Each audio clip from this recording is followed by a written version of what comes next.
Hello there! I am Carol, Crafty Grandma, and today we are going to play with half square triangles. And I'm going to count this as my fall project because I'm going to use my pretty fall leaf fabric. And then I've got a brown, which is my solid, I'll call it. I had a regular brown, but I figured this had a little bit of a texture to it or pattern to it, so I'm going to go with this instead. But so we're gonna do half square triangles, and you're thinking half square triangles. I see those all the time. What's the big deal? We're gonna do them a bunch of different ways. So what I'm gonna do is I'm going to make some half square triangles standard. Then I am going to make 4 half square triangles at a time. And this doesn't have a chart to it, so I have to try and remember how to do it. And then I'm going to make 8 half square triangles at one time. And then we're going to put them all up on the board, and we're going to look at different ways to lay them out. Because this is a quilt that you can, or pieced top, however you want to look at it, that you can do a whole bunch of different things with one simple square. So that's where we're going to start. So the first thing we're going to do is we're going to make some individual half square triangles. And to do that, I want the triangles to finish, actually, now I can change my mind because I'm not using what I was going to use originally. Let's do this. So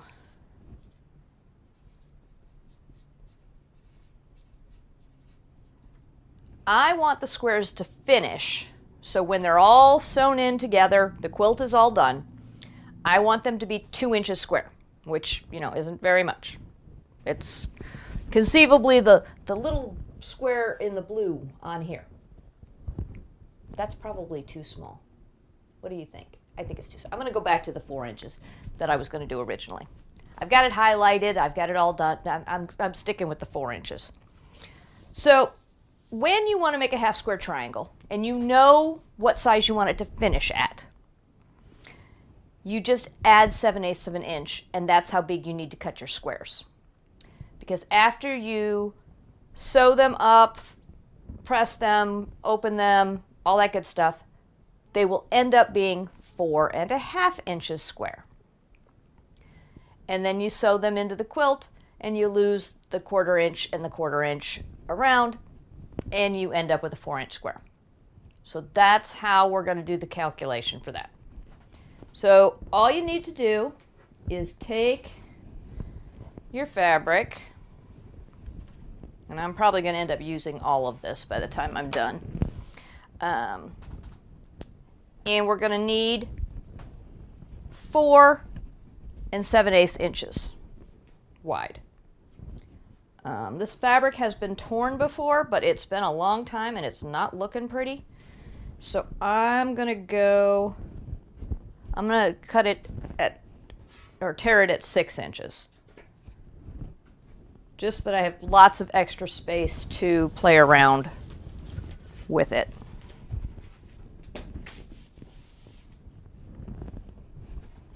I still have 17 inches left. I do. All right.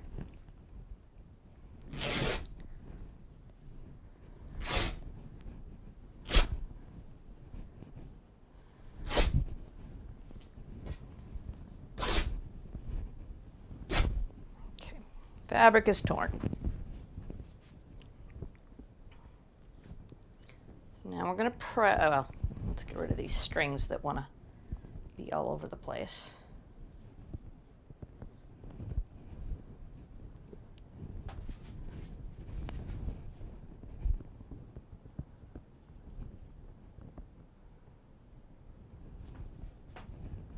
And I've used this fabric in many, many quilts. The fact that it's going to be gone by the time this is over is going to be wow. Because it's been appliqued tree stumps, branches and everything else. I've used this fabric in a lot of places.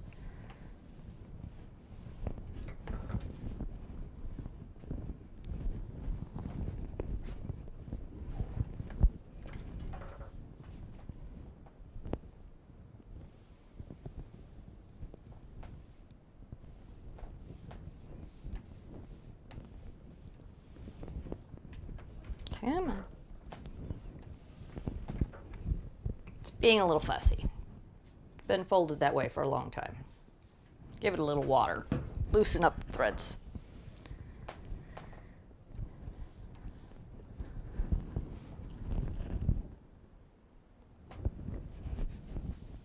I'm having technology issues today. I hope everything's going okay on your side, because it just doesn't look right over here.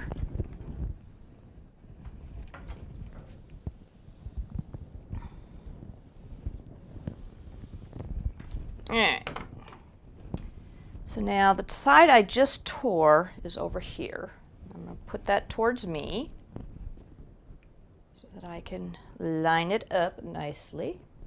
I mean, the other side's torn too, but since I don't remember when or where or how, there could be lots of frayed pieces over there. Okay. There we go.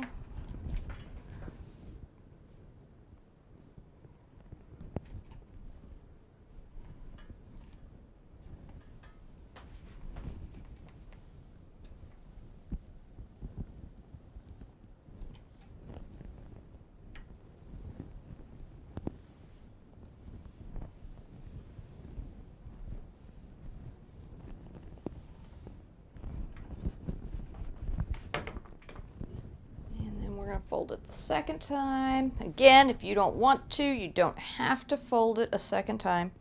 I say again, and if you've never watched me, you wouldn't have heard me say that. But so if you want to fold once, fold once. You want to fold twice so you can use a shorter ruler like I do, fold twice. That's perfectly fine.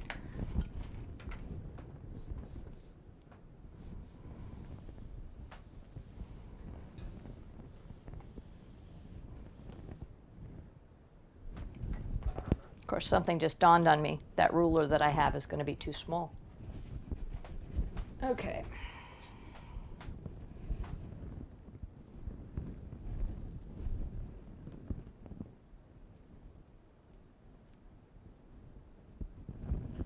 There we go.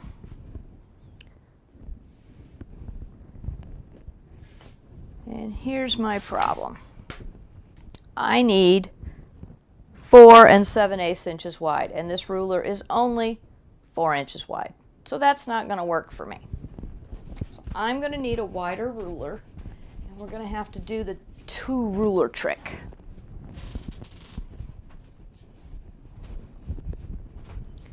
Okay, so first time we're going to cut off the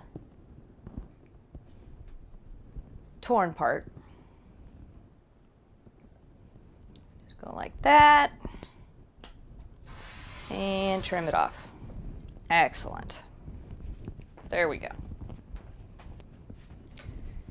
Now I need 4 7/8 inches. So I'm going to line up 4 7/8 on both sides of this ruler.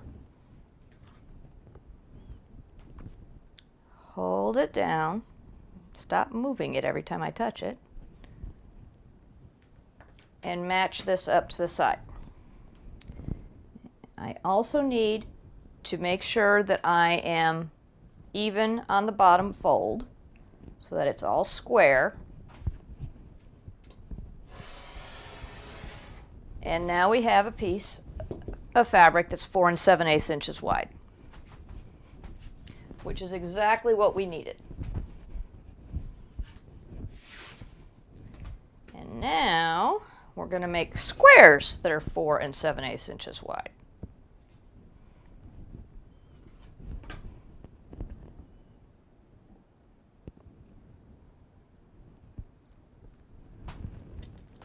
Let's bring you in a little bit so you can see what I'm doing. There we go.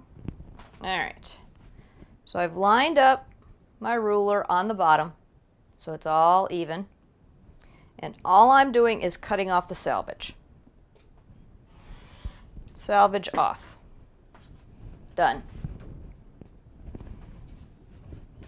Now we're going to flip the fabric around.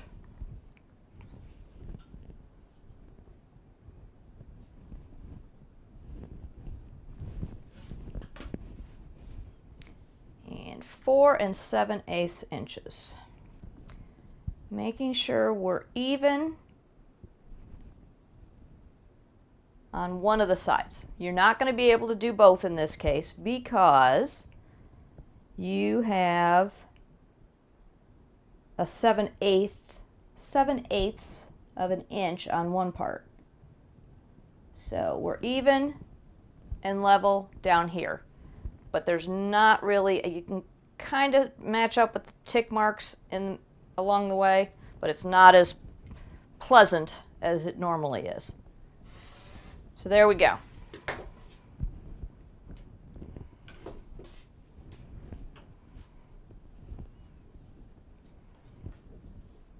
Pencil's in the way over there. I'm going to stop messing with it.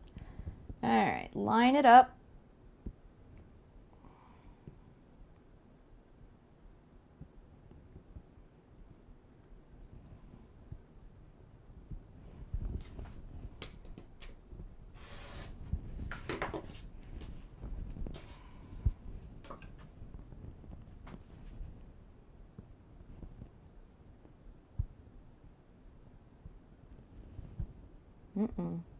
We don't have a level piece here. All right, let's see. We're at the fold. So sometimes when you fold the fabric, if you look right here, we're level with this yellow line. Everything matches up. And then as we go along, maybe if I'll do it over here so you can see it even better. So it starts out even. And then as we go along, it gets further and further away from the yellow line. That happens at the fold sometimes. So I am going to cut off some of the fabric by the fold by staying even on this side. Yep, this side is nice and flat. There's my fold. Let's get rid of that. That gets rid of my V. And now we'll go back to making squares. We're also going to have that problem on this side, the second fold time, when we get over there. Can't see if the middle fold is a problem. Middle fold.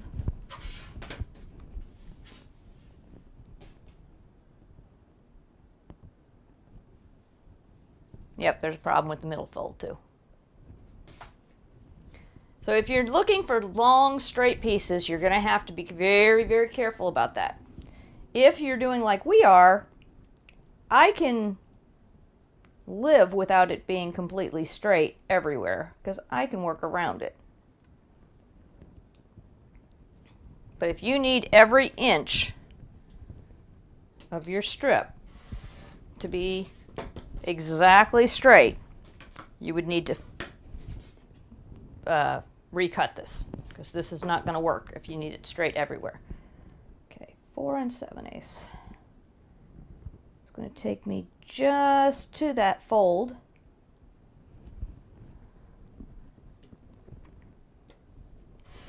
I'll get around it. So that's square. Let's get rid of the fold.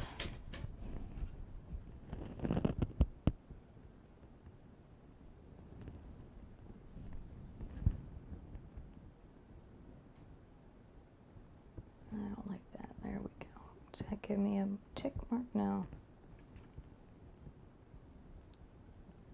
There we go. I wasn't able to see a line down here with the tick marks, or the hash marks, or whatever. All right, just a little bit off to get rid of that.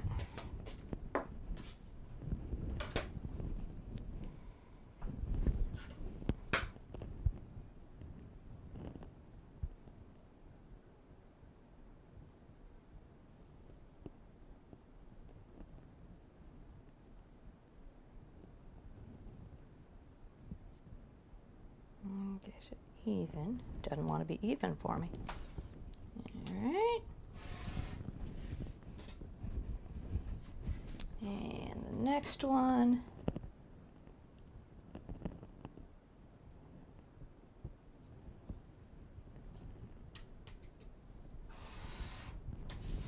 There we go. And let's get rid of that. Let's see, where do we start having our issue?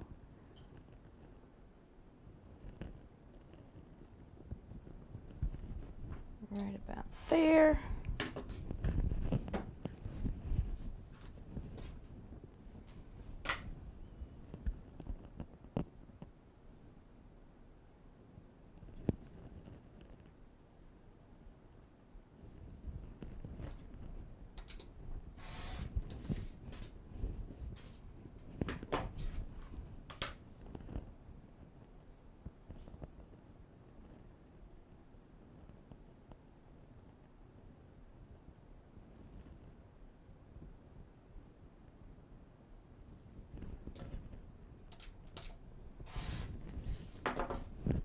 Okay, so here are my squares.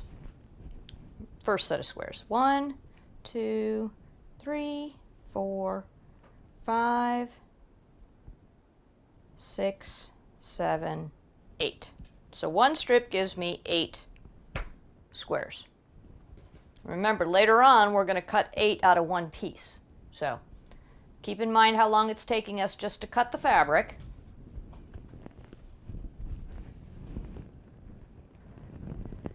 And then later on, like I said, we're going to cut 8 out of one piece. Well, we cut the fabric to a bigger size, we sew it a whole bunch, and then we cut it again, and it's 8 pieces. All right, well, let's see here. Here's my fall fabric. And again, I need, now since this has never been torn, this is, again, just like the piece I just did, I'm going to need 6 inches. That way, if there's any issues with grain, we're going to be able to correct it.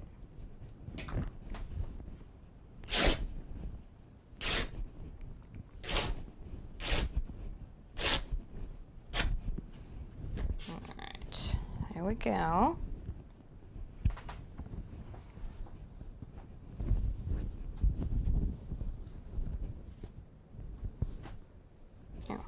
That way.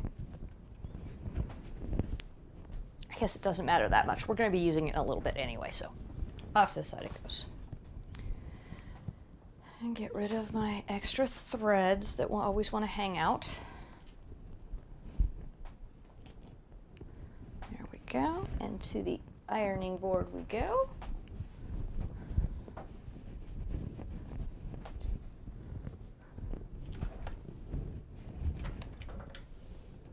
Let's get rid of the center press that's already there.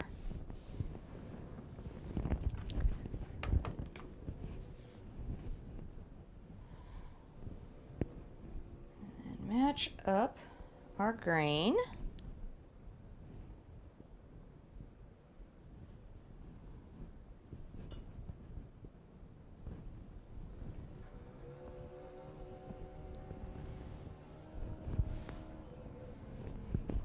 Fabric all nice and flat.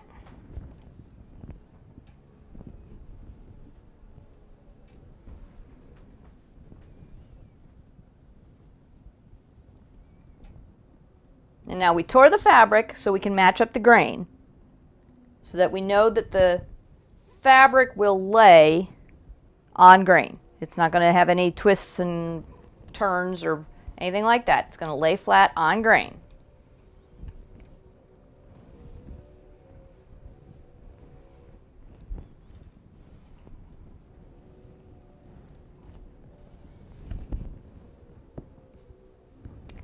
This seam does not want to press right. Let's convince it. Little water here. All right. You want to be fussy? We can be fussy. Okay. There we go.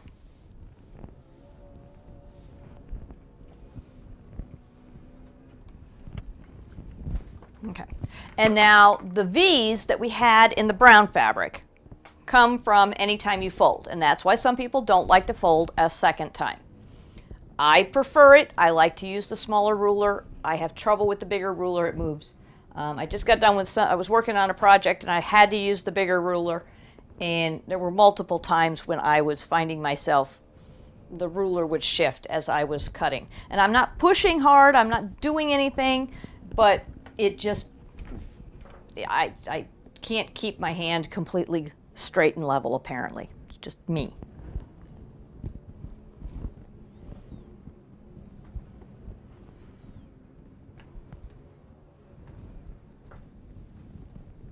But if we have to, we'll just cut out around the folds just like we did last time. And here is why we tear the fabric. So I clipped the fabric. There, you can actually see it's not torn there, it's cut. That's where I clipped the fabric at 6 inches. And then I tore it all the way down. And the tear matches. So the fabric grain, there's a piece of thread running through here. That is all straight. That thread is all matched up with its friends all the way down the fabric. But where the fabric was cut off the bolt, there's a major difference. That's probably 2 inches. Yeah, a little bit less than 2 inches. 1 7/8 inches. So if we had just cut the fabric using our rotary cutter and just cut the fabric, trusting that that piece of, or that cut was on grain, our material would not be on grain at all. I mean, you can see right here, there's little pieces of thread that are coming off as you go up the top because it's not on grain. We need it to be on grain so everything lays nicely. All right, let's move you back a little bit. There we go. Trim off our frayed or torn edge.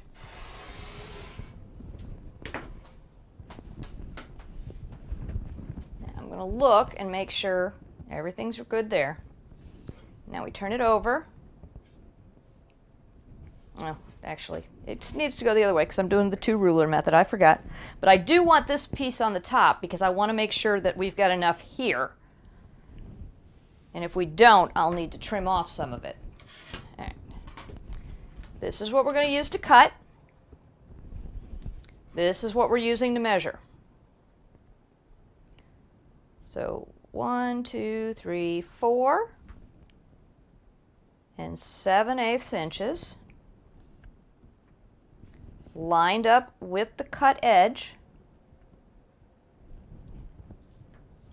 and then our ruler that we're going to use to cut, and we make sure that up on the fold we're level.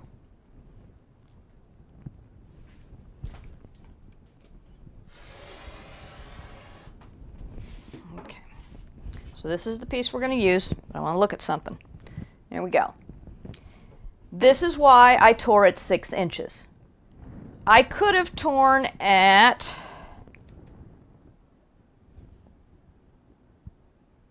5 1/4 and come up even. But if I had torn at 5 inches, because I knew I needed 4 7/8 inches, if I had torn the fabric at 5 inches, I wouldn't have had enough fabric and would have had to tear again. So you always want to add about 2 inches, which I didn't do. I should have added actually an extra inch. But you want to try and add about 2 inches if you're working with a raw edge as opposed to a torn edge. If you've already torn the fabric, like with this, when I did the brown, 6 was fine because it had been torn before, but it was it was out of kilter. So I knew that's why I added extra, but I didn't go too far. This I should have done at 7. I should have done this at 7 and I didn't. I was wrong. But luckily it worked for me. Okay, first cut is just to square it up and get rid of the selvage.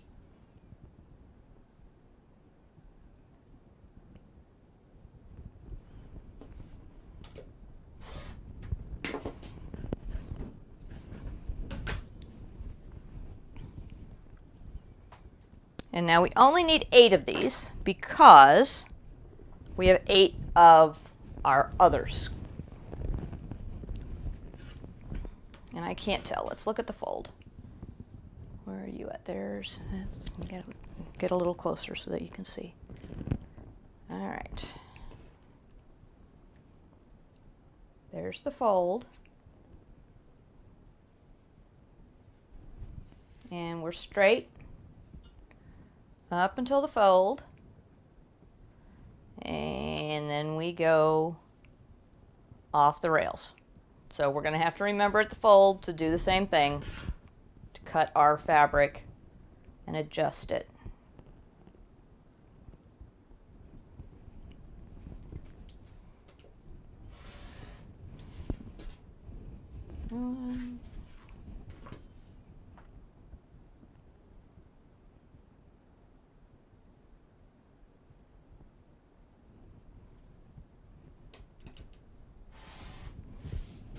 Two.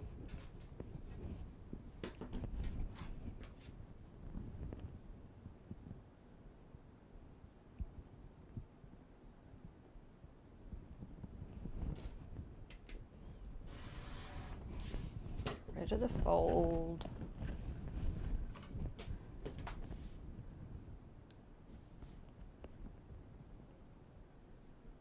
I almost cut that at 3 7/8. That wouldn't have been good.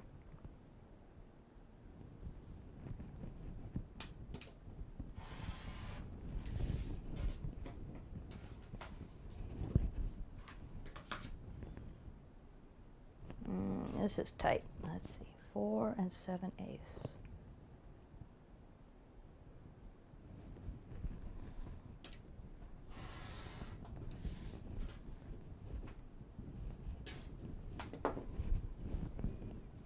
A little bit of a fold up here, so I'm gonna go from this side just so I can get as close as I can without messing things up.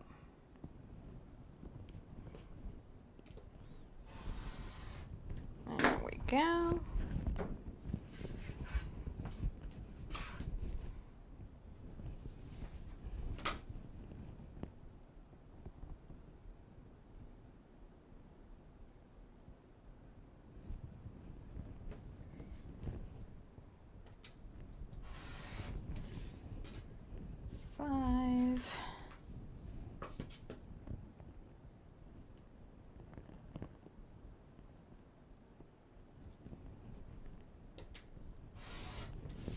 Six.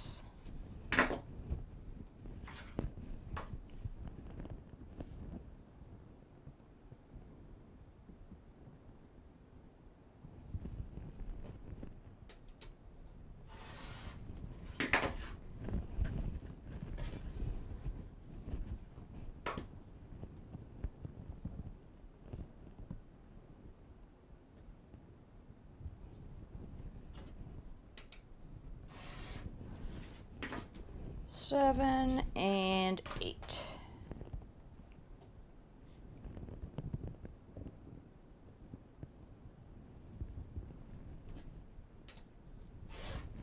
All right. Now we have to take the fabric. We have to draw a line.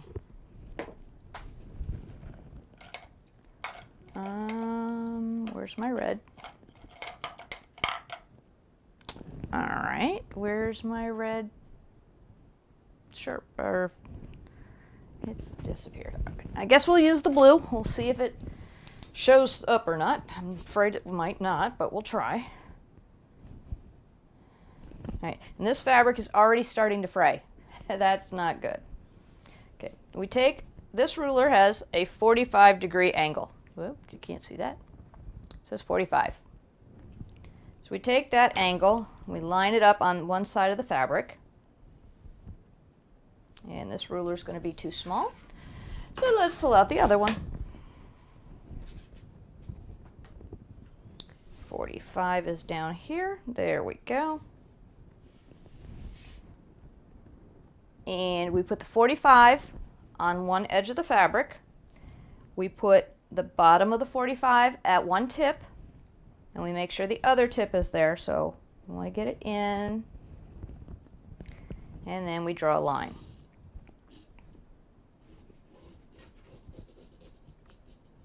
I am using a Frixon pen. You actually don't have to, because this will be cut and will not be seen in the fabric, I guess, later on. But sometimes Sharpies do bleed, because we will be pressing this. So up to you how you want to do it. I'm going to stack these the way that we're going to sew them. So I put pattern fabric face to. You can't see what I'm doing. Pattern fabric,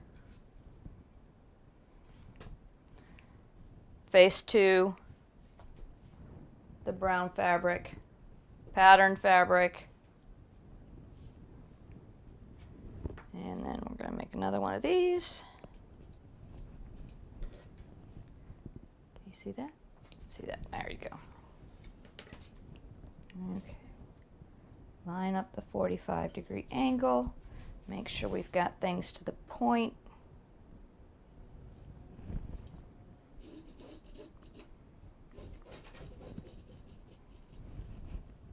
That's upside down. Okay, that's supposed to go that way. And that goes that way. There we go.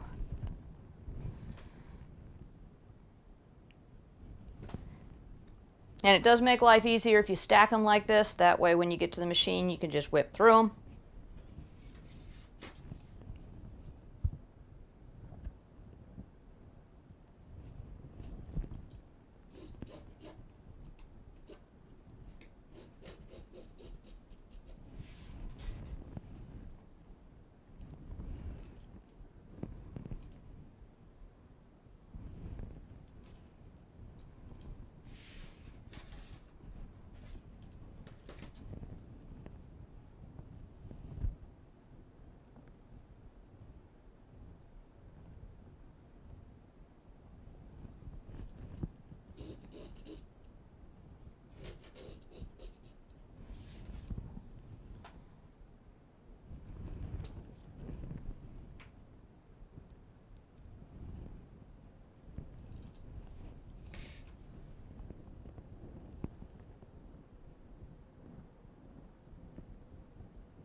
We're getting there.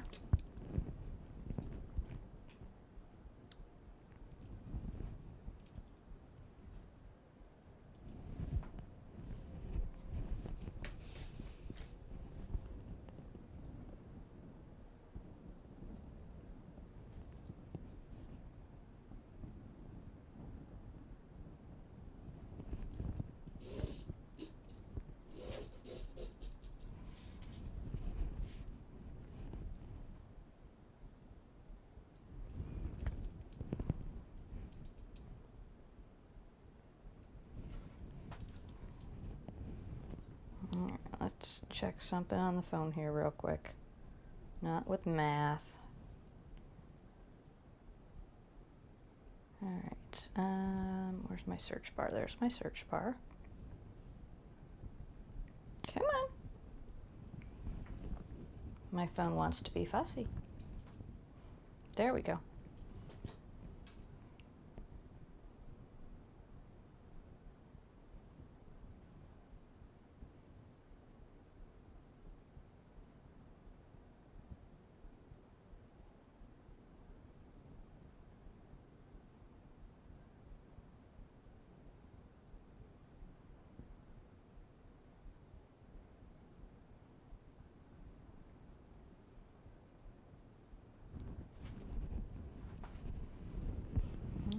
You sit over there for a minute. It just wants to be really slow.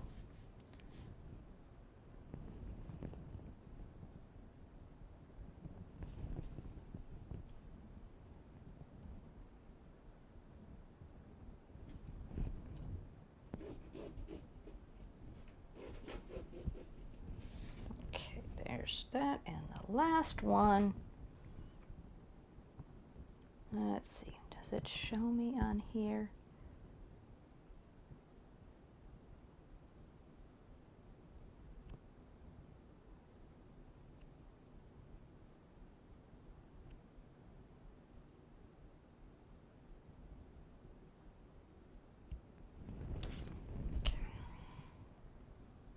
Nobody wants to tell me how long this is supposed to take, so I guess we're just going to have to make it up as we go along. So let's see here. 45-degree angle.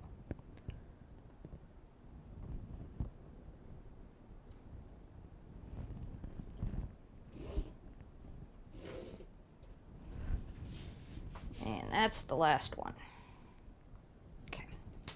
So now we're going to go over to the sewing machine.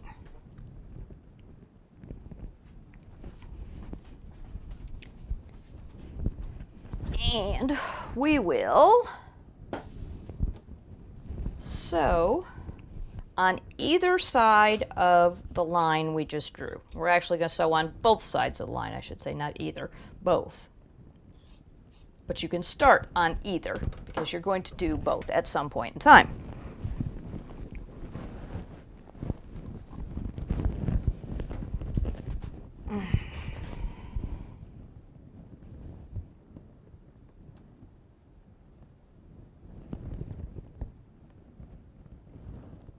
So I have my Universal 70 needle, I've got my 60 weight cotton thread, and I've got my 1/4 inch piecing foot on, and my stitch is lowered to 1.5 on the machine.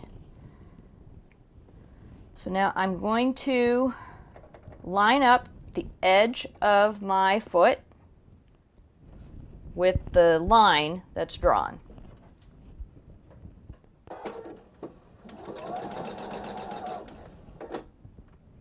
So that line is going to go along the edge of the foot.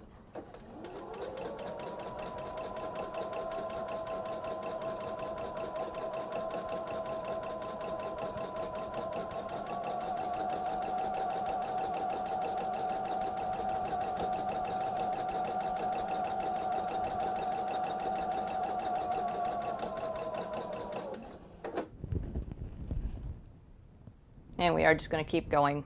There's no reason to stop and start and stop and start. Just keep on going.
last one going this way.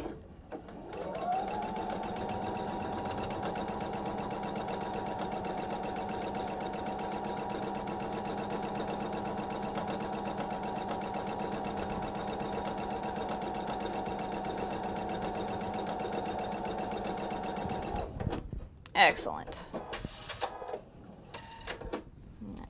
We're going to turn it around and just go back the other way.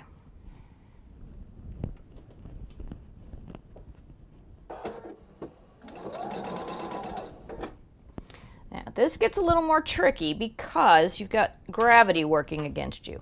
These pieces here want to pull and pull this down. So you have to try really hard to keep everything straight and feeding correctly.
Well, and look here. This one wants to be upside down. So you got to make sure you flip it over so it's going the right way, because you wouldn't have the line otherwise.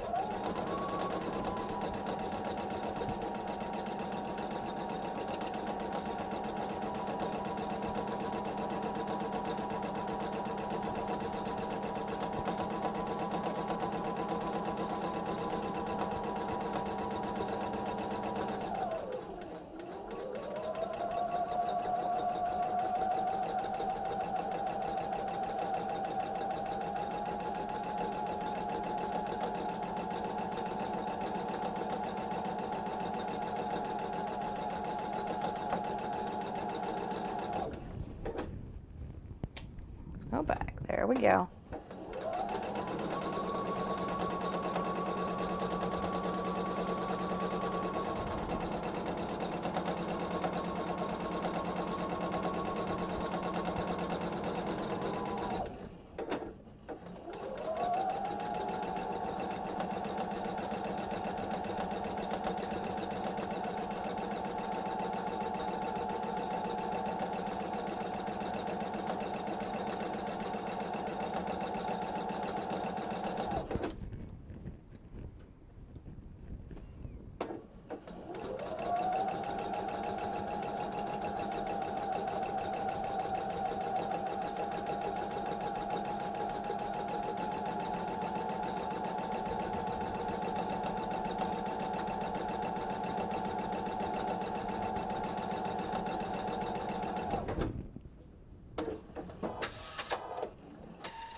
Alright, we have 8 squares.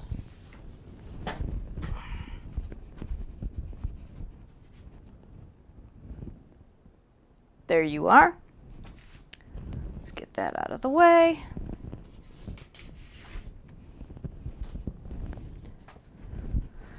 All right.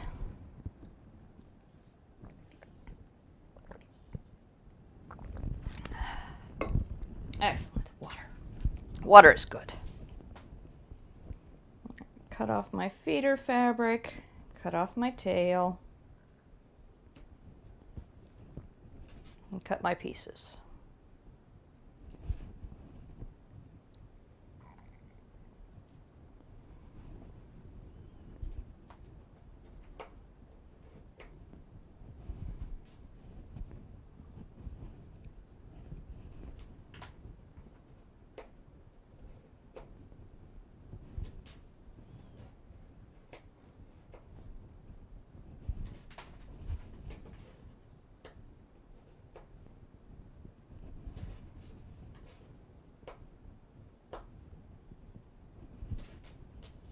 here we've got the starter fabric and the tail.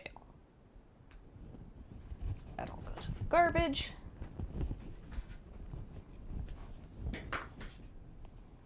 Okay. And there we go. Yes.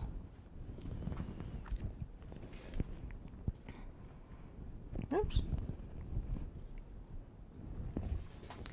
So now we have all of our squares sewn on either side of the line. And now we take and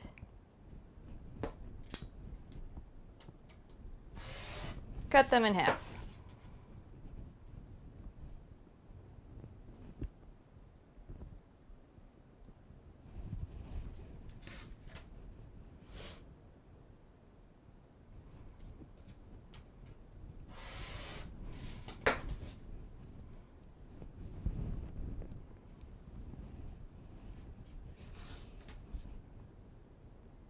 So you can either cut it using the line that you drew, you can cut it using the seam that you sewed,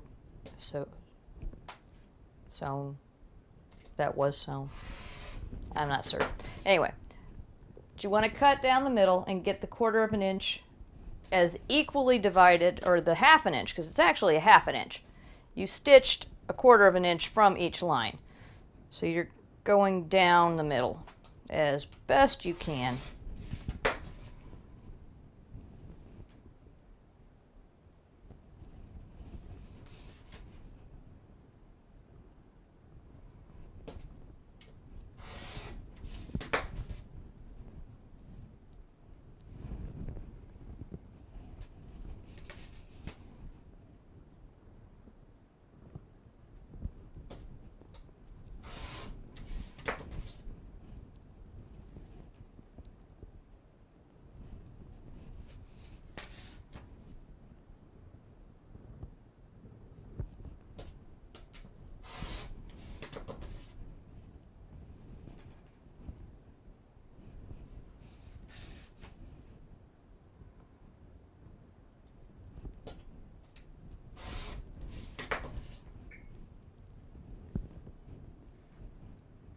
Now you're going to ask me, could I have just stacked up all 8 squares and lined it up and cut them down the middle? Yes.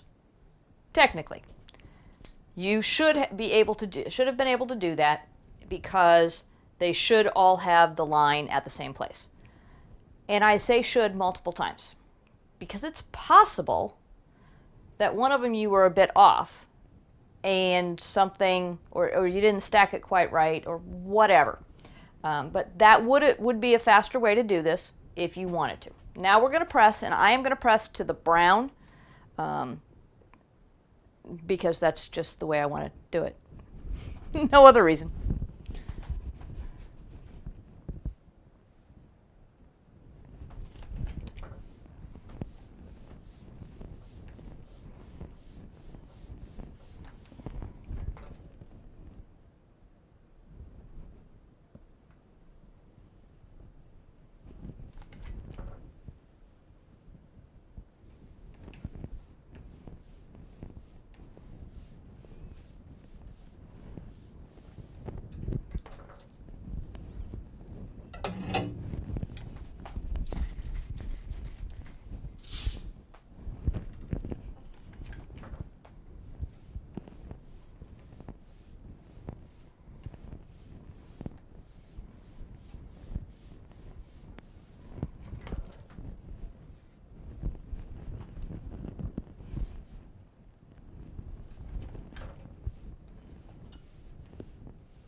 I know, boring part. Has to be done. We don't press, we don't get sharp seams, we don't get sharp seams, we get a messy quilt.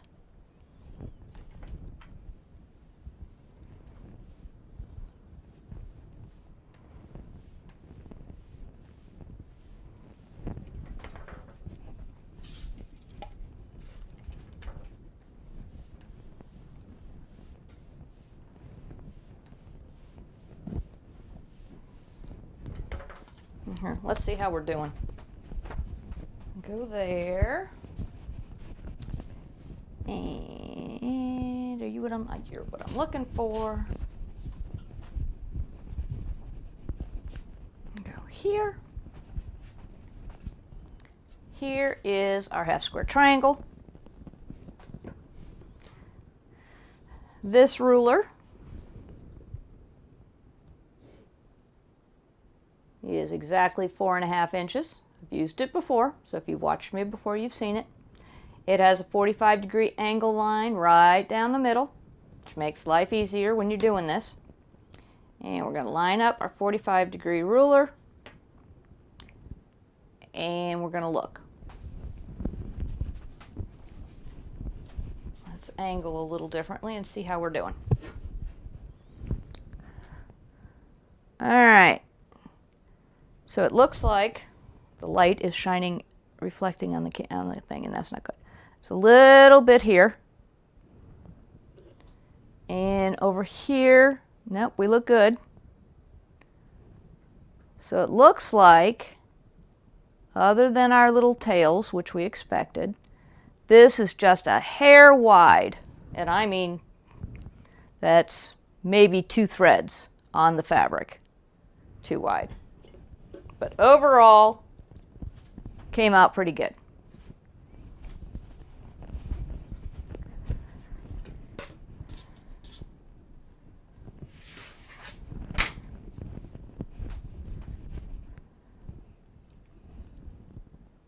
There we go. Welcome back. All right, back to the pressing part. Not depressing, pressing.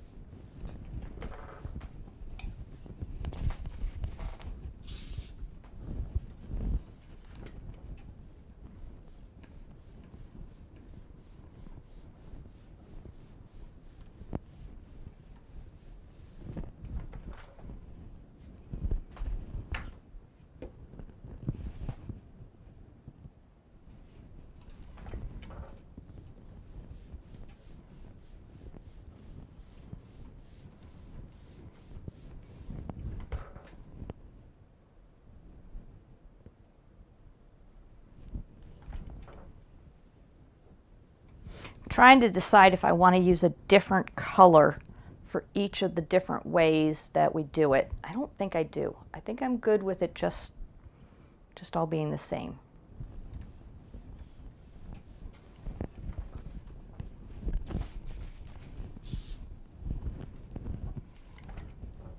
So let's think, how many, I'm going to end up with 16 times 3. That's 32, 38, it's 48 squares. I'm going to end up with 48 squares that are 4 inches wide.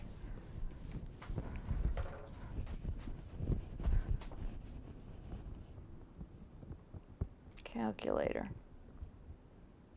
48 divided by 2 is 24 times 4. Oh, we're gonna not make one big quilt. We're gonna have to make like 2 little quilts because I think that's way too big. I don't like to make big quilts. I like smaller quilts.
This is going to be a very dark quilt, because even the light fabric isn't very light. But I guess for autumn. Yeah, in my world today, I don't remember if autumn starts tomorrow or the day after. I don't remember if it's on the 21st or the 22nd.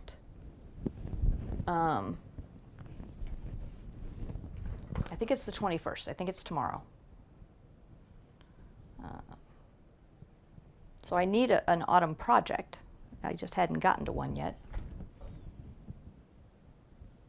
Well, we did the bench pillow for all seasons for October, so technically that was an autumn project. But I mean, an actual autumn something. And I still don't know what this is going to be. I have no idea. Maybe a table runner. Maybe some placemats. That wouldn't be a bad idea. A table runner with some placemats. I just wanted to play with half square triangles. And actually, that's probably not going to work, because I know there's one pattern I really want to end up with.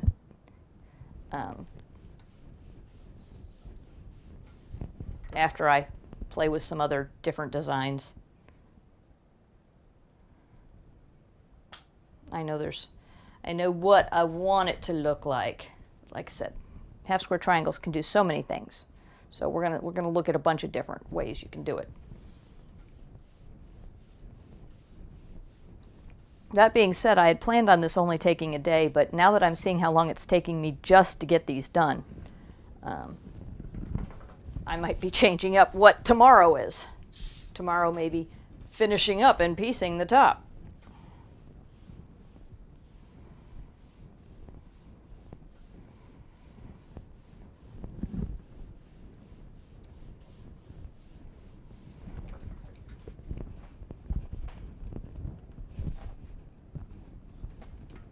Yeah, I just never paid attention to how much time this actually takes.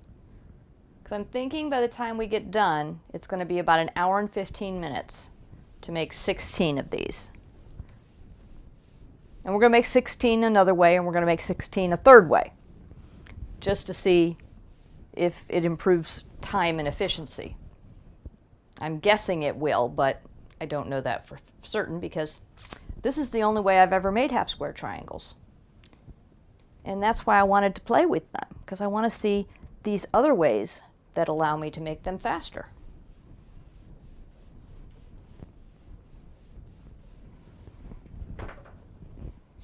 Or conceivably make them faster, I should say.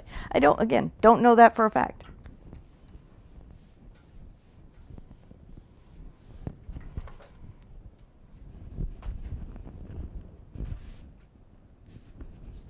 Well, and the other thing is I usually use different fabrics. I don't typically use 2 fabrics.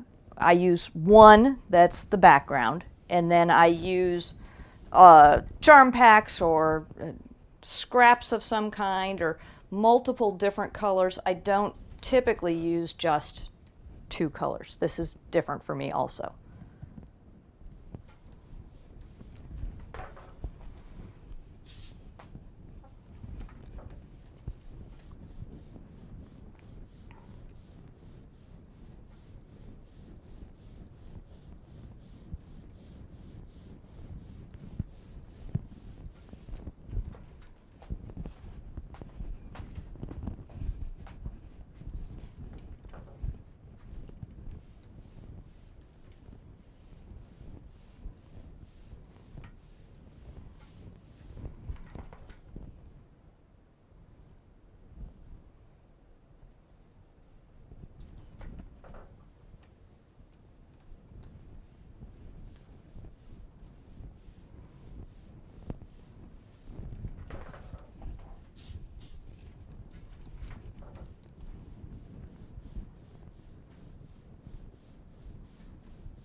left. All right. So if I say that I talked for 5 minutes at the beginning, which sounds about normal, would make sense, and I round it, it's going to have taken us an hour, start to finish, to make 16 half square triangles.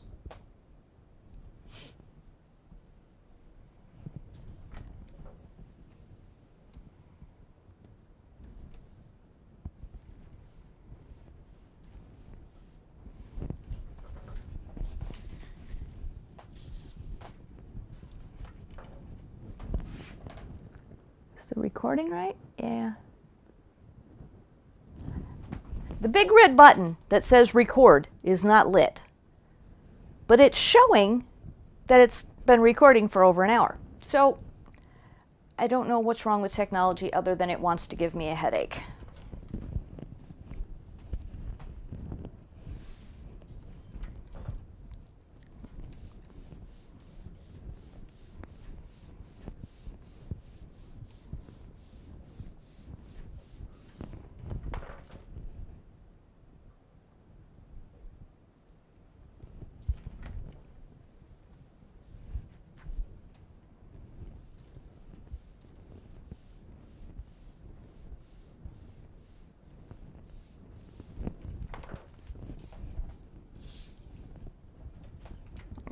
Last one. Here we go.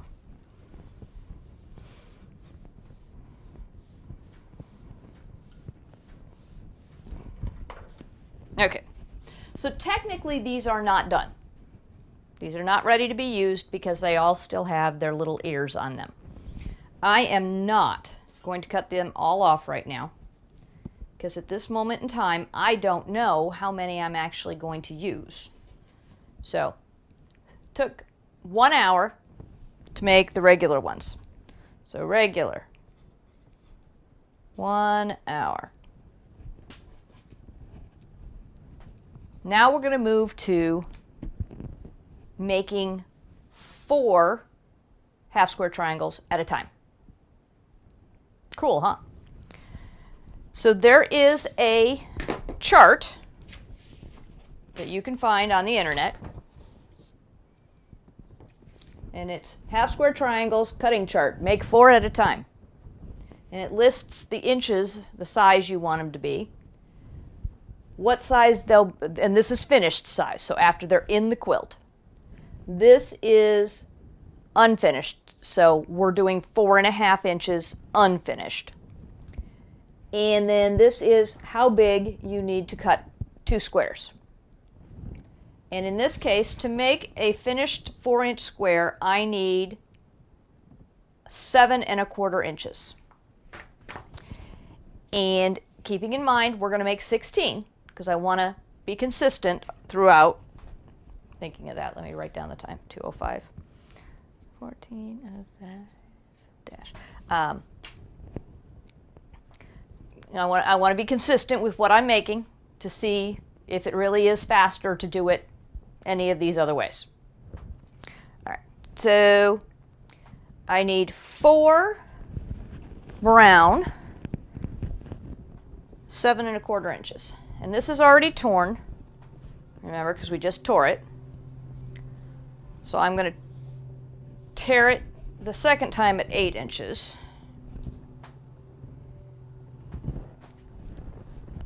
So we shouldn't have too much of a problem with it being off.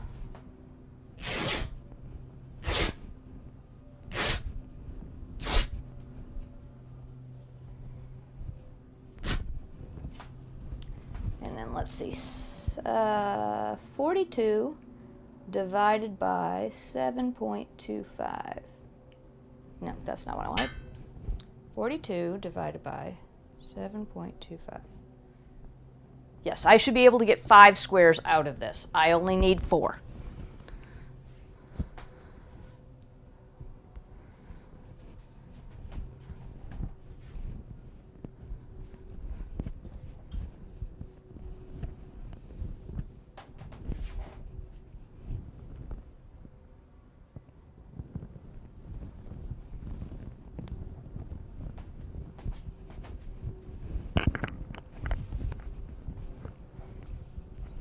Alright. Let's put that where it belongs. There we go. Let's get this folded over on the grain. Well, let's flatten up the torn edges first. They don't seem to want to sit nicely. They want to curl. I don't want them to curl, because then I can't match them up.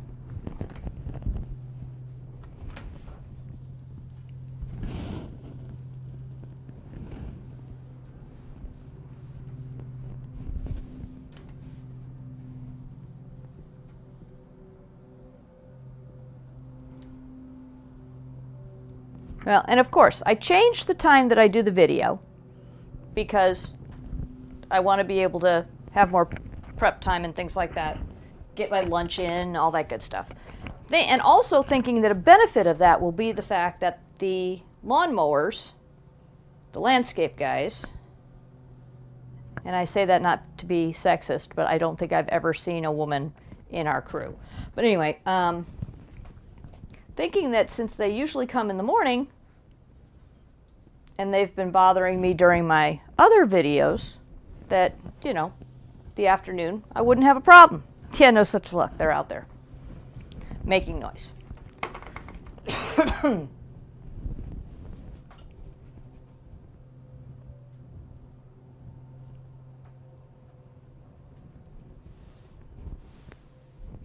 right.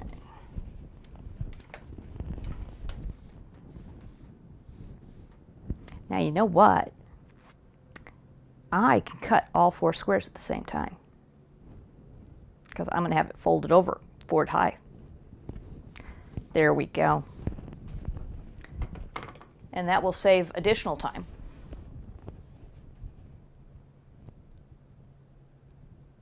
And don't get me wrong, I could have cut the squares for the singles all at once. Potentially. 2, 4, 6. Yeah, because I got 8 out of it. Yeah, I could have. I could have saved myself time there. That was me. Not thinking.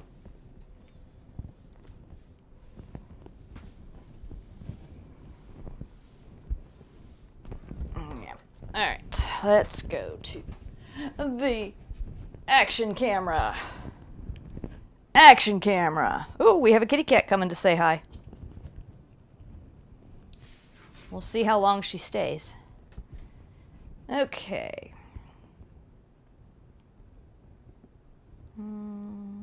Trim it up. But we don't want to get too far off. What are we doing? 7 1/4 inches.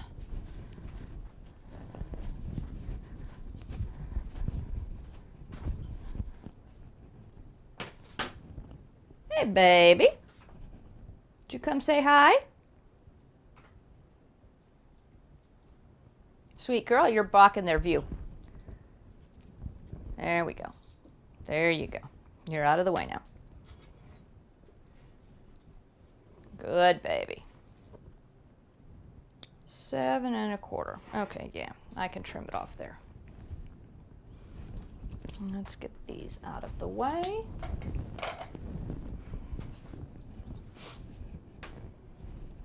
Pull this down a little bit so I don't cut the kitty cat.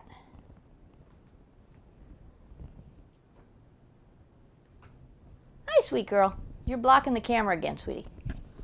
You're big and white and fluffy. You're blocking the camera. Can you move? There you go.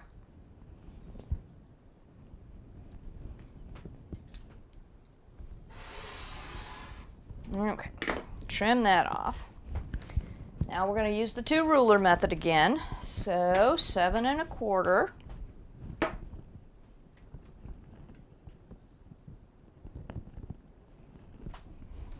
Match up my ruler.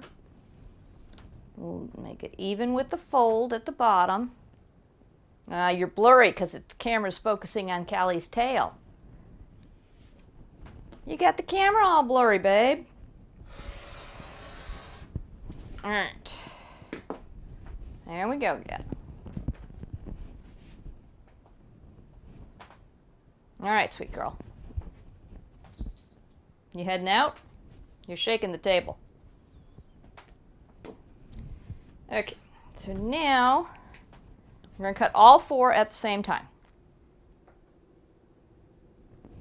That's a helicopter, baby. You're going to lay down, find a spot, lay. Good girl. Good girl. Now you stay put. Helicopter can't get you in the house. You're fine. So now we're going to trim up or get rid of this folded edge here because we don't need it. And then 2 ruler method, 7 1/4 inches in. There we go. And make sure we're level, square, or not level, square. Square on that end, square there. Everything's square and cut. All right. Do I save this? No. I'm gonna throw it. No, I'm not, because it could be a tree stump or branch, or I'll save it. Okay. But now we have 4 squares that are 7 1/4 inches. We'll set that off to the side. Pull this out, and where's my torn edge? There's my torn edge. Measure out to 8 inches and cut, and that got the attention of the kitty cat. Okay, sweet girl.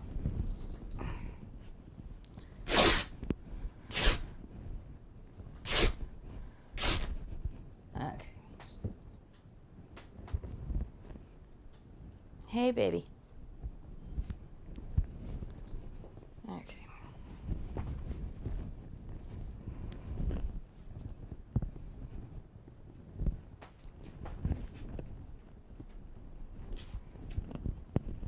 Okay. Let's go that way. I don't know why I'm being so careful. I'm going to have to use it again, but all right. I need that. Mwah. Good girl. Yes, baby. I need this. Whoa! Sorry about all that noise. The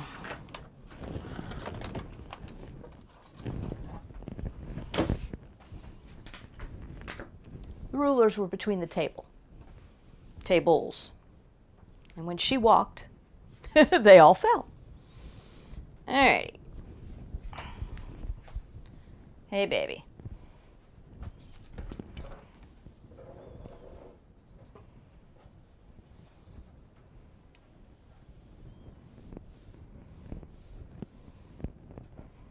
You want that out of your way? Let me put it up there.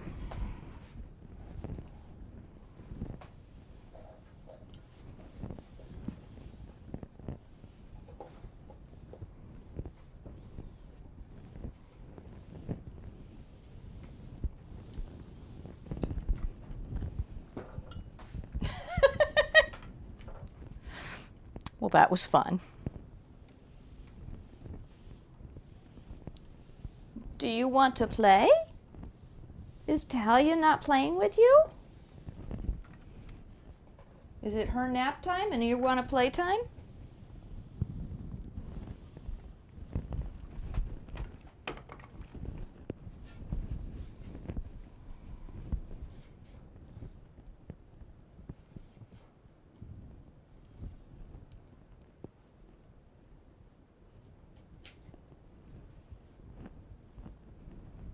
Okay. So yeah, so this fabric is wonky.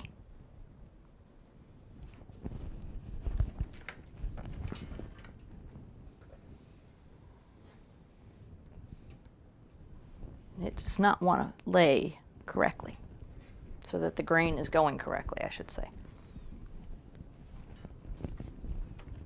Just like the last piece, I had to force it to be closed.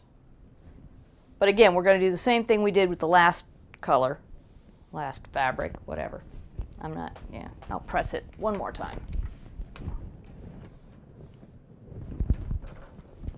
Not too big of a deal for the pressing there. All right. Let's see.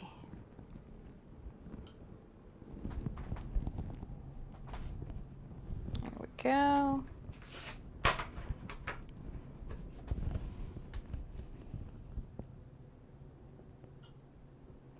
Even it up and cut off the torn edge.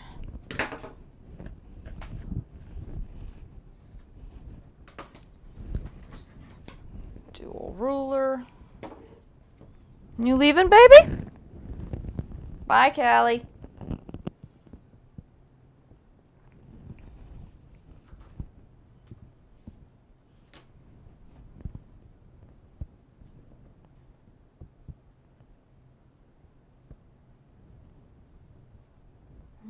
Seven and a quarter, and even squared it down at the bottom, and up we go. All right, turn it this way.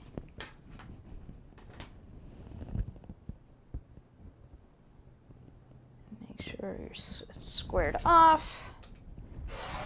Cut off the fold. Dual ruler, 7 and a quarter. Squared to the bottom.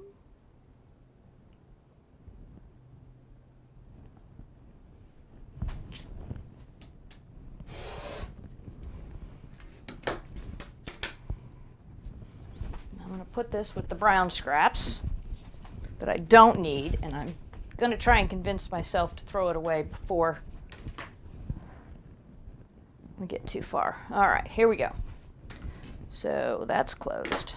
We now have 4 squares of each color, and we are going to take them and match them face right sides together. So 1,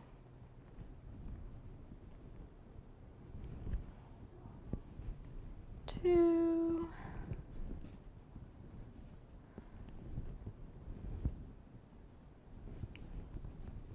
3, and 4. Okay. So we have our 4 squares made. And now we're going to go to the sewing machine.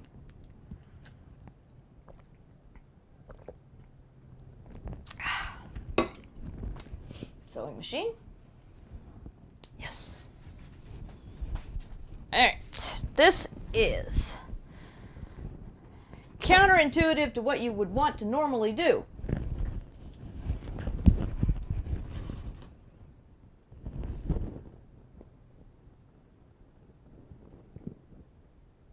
That's better. Normally, you would want to leave an opened edge somewhere. When we do it this way, we sew all the way around the square. All right, so you're going to start 1/4 inch in. On my presser foot, I have little tick marks that tell me where 1/4 inch is.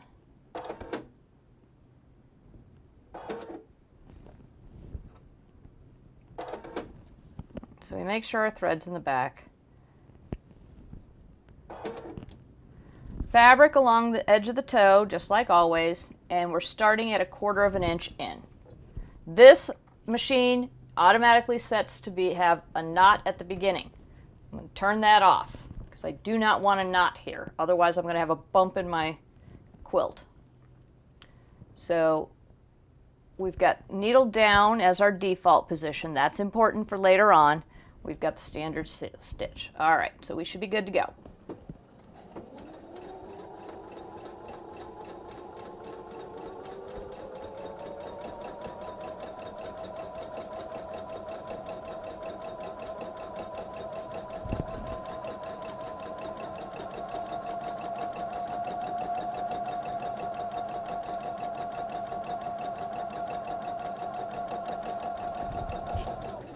And now here we want to stop stitching 1/4 inch from the edge. So the red line that's back there is where I'm at. The one that's just before the toe starts is where I want to stop.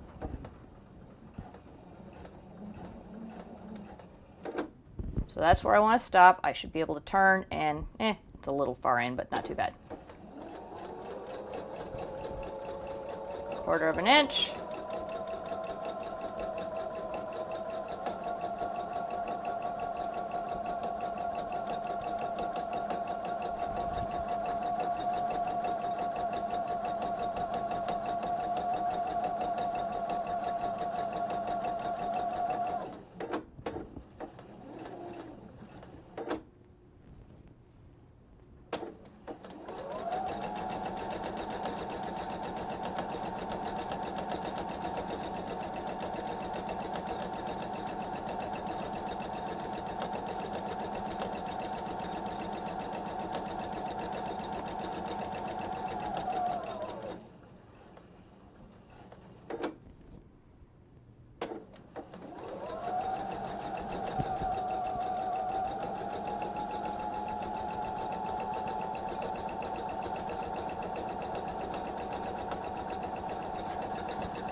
So we've sewn all the way around our square so that both pieces are closed up. It's counterintuitive, and honestly, again, I have never tried this method. This is new for me too. But I trust that it'll work because I've seen it. I probably shouldn't have started in a corner. So let's do the next one. And I'll start somewhere along the side.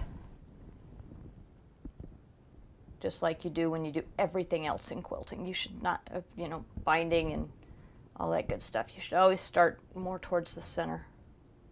Just makes more sense.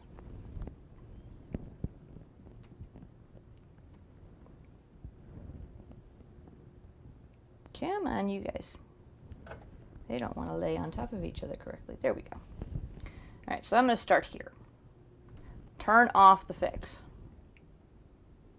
One of these days I will remember to go online and learn how to turn that off permanently, but I can't remember.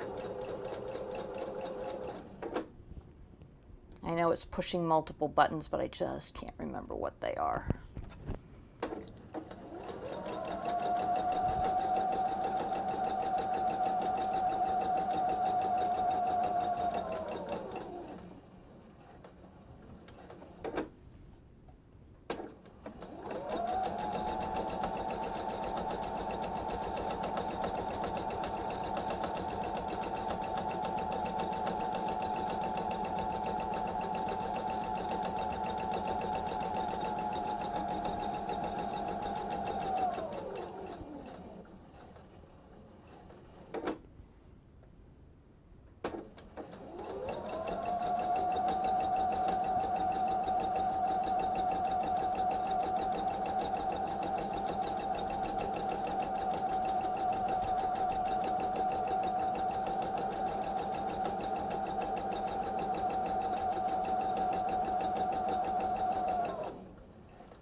you do want to be careful because you don't want to overstitch too much, or you're going to get lumps in your quilt.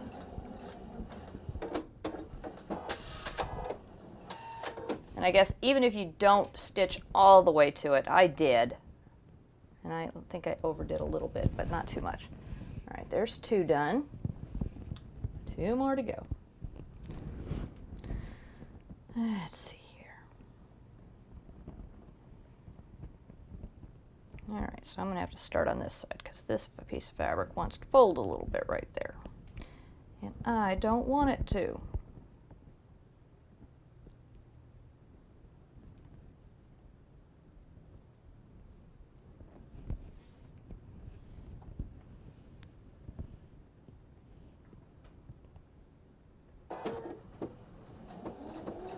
Damn it. I forgot to undo the stitch. Oh well.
Hoping that's not going to be too noticeable.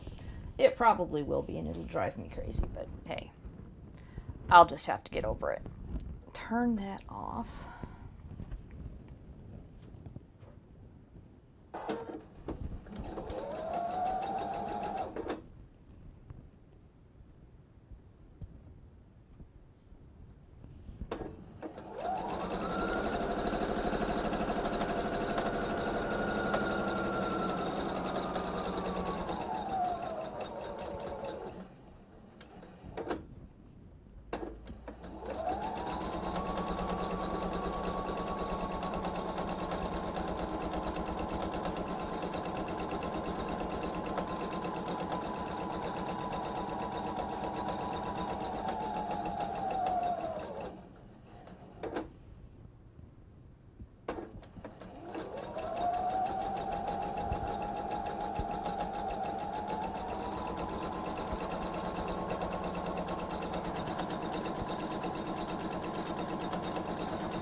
Okay, we have 4 fully enclosed squares. There we go. And they're closed all the way around. No openings. Let's trim off all of our threads.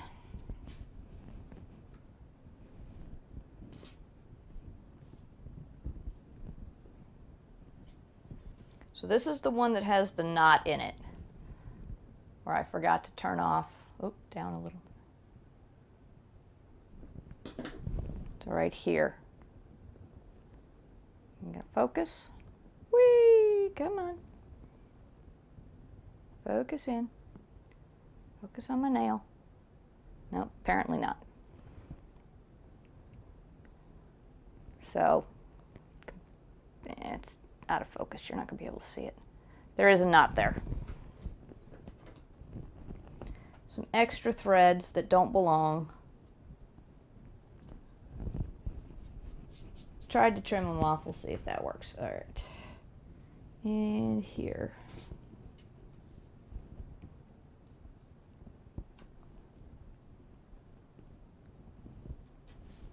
Fabric wants to fray too. All right. Let's see here. This was the first one I did, and that's where I started in the corner. And here.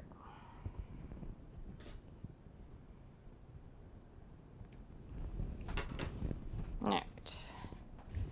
Got rid of the strings, the extra threads. And now comes the magic.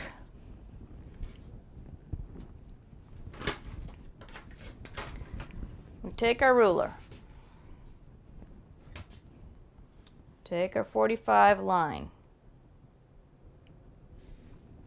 and we get it point to point as best we can. So points up here, points down here. We take the rotary cutter, I cut straight up the middle, and then we go over here, we match up the points, we take the rotary cutter and we cut up the middle. Now what's supposed to happen is I'm going to open this up and get a half square triangle, and look at that. I do. All right, let's set these off to the side so we can press them and see how they come out.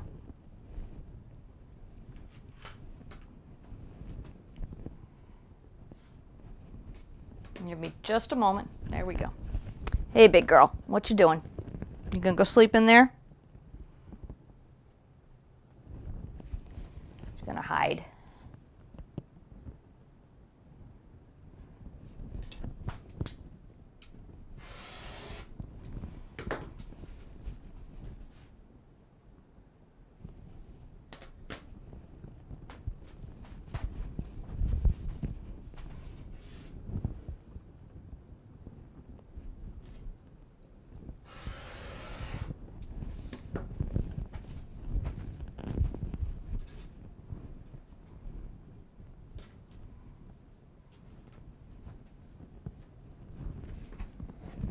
You didn't like it in there? You need me to put different fabric in there? It looks like it's a satin fabric that's in there right now. It's the bottom cabinet. And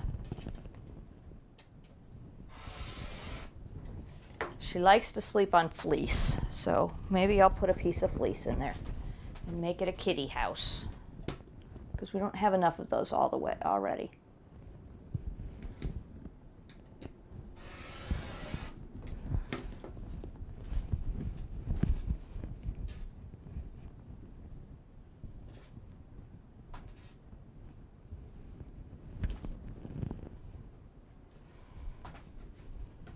I hear a younger kitty wandering around.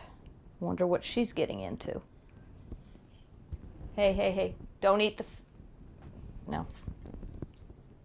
It's vinyl. You don't want to eat that.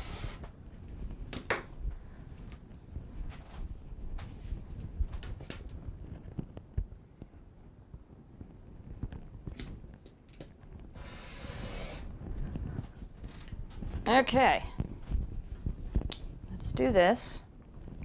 Bring you back to the real world. And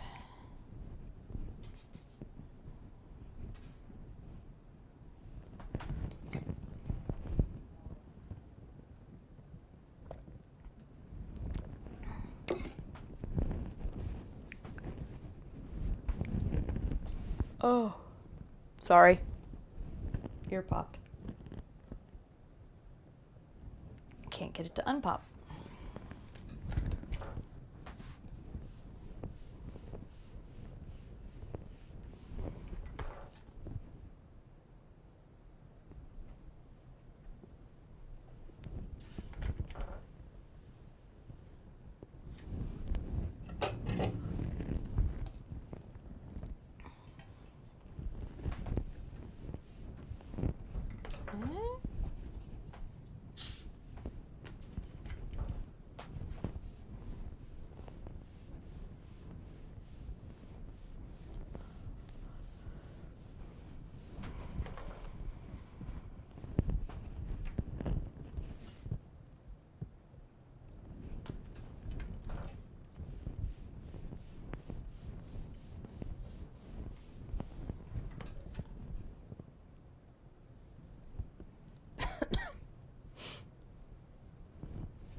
If you heard the bell ring, it's my watch telling me I need to walk.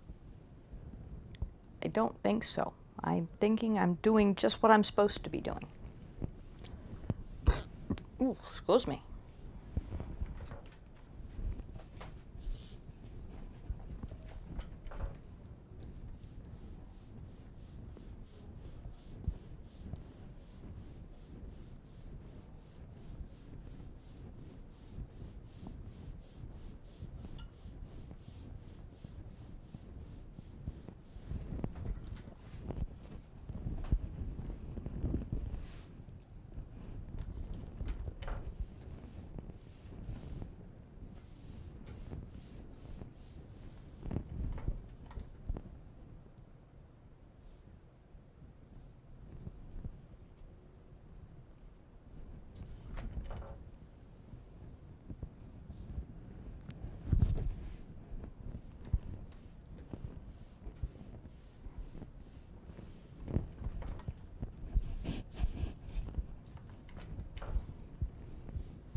Yes, this is the boring part again.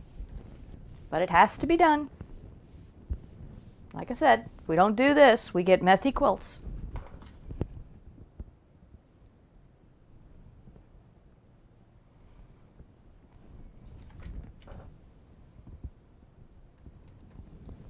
Well, I'm still trying to figure out how big I'm going to make this.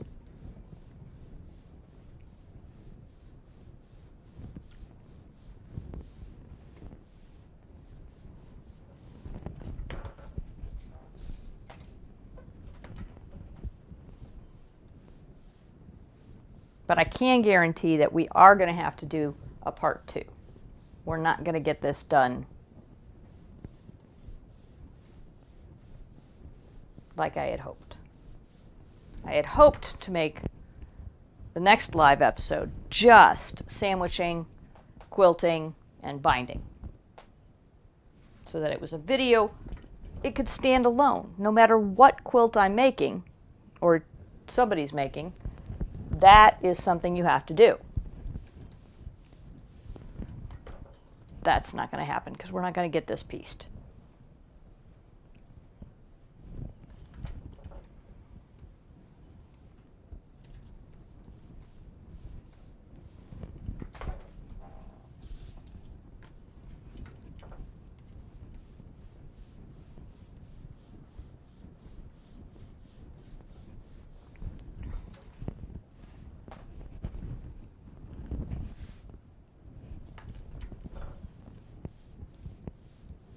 I'm going to get all the half square triangles made. And I'm going to get stuff up on the design wall so we can talk about, you know, which way is prettier. But I just don't think we're going to get the top pieced.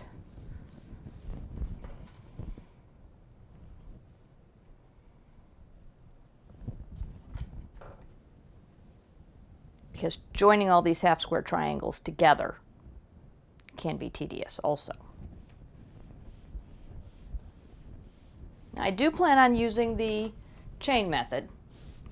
That's where we put them all up on the wall, we divide them into rows, we take the rows, put them in order next to the machine, use a little clip. Well, I use a clip. You can use whatever you want as a marker so you know which rows go where.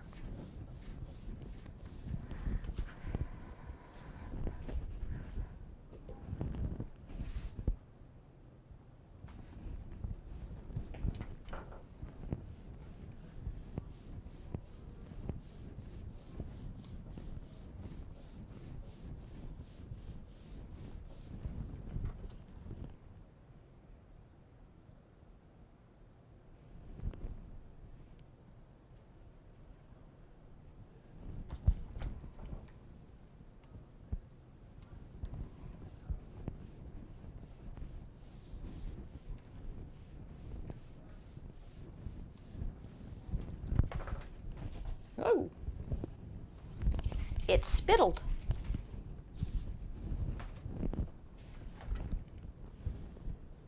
Why are you folded that way? You're not supposed to go that way. Go that way. There we go.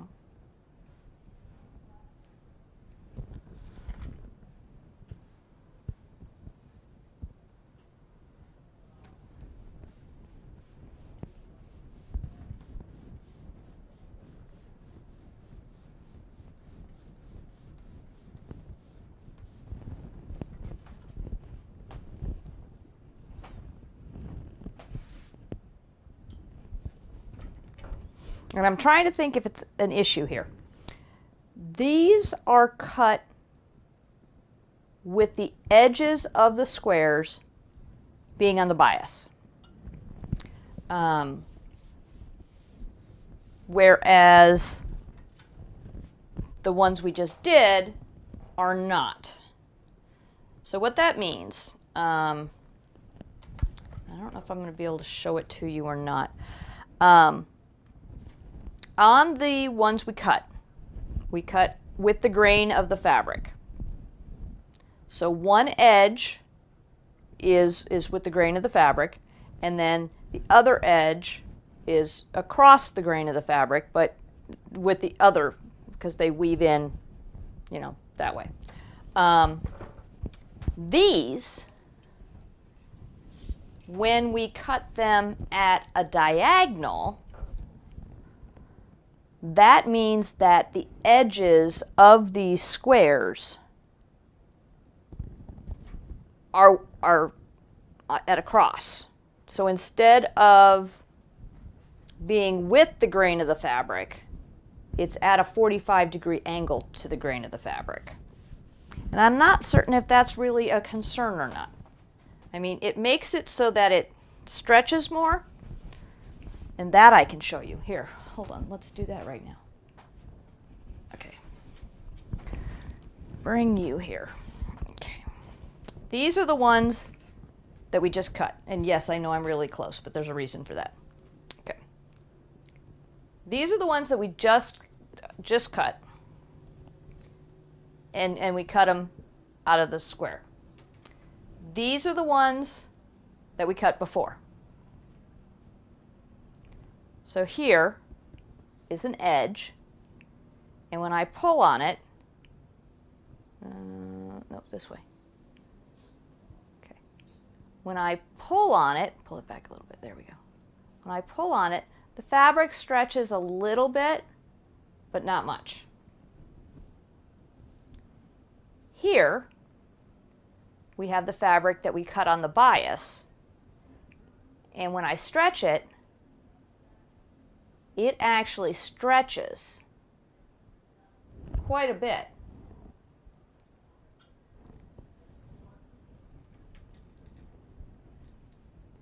Now again, I don't think that's really going to be a problem. I guess unless I make it one. But it does require being more cautious when you're sewing with these. The reason that caught my attention was because I'm sitting here ironing and pressing them, and I realized that I'm looking at it and the grain is not going the same way. It's been cut. And as I'm pressing it, I have to be careful not to stretch the fabric on the edges, because otherwise that will put my square out of square.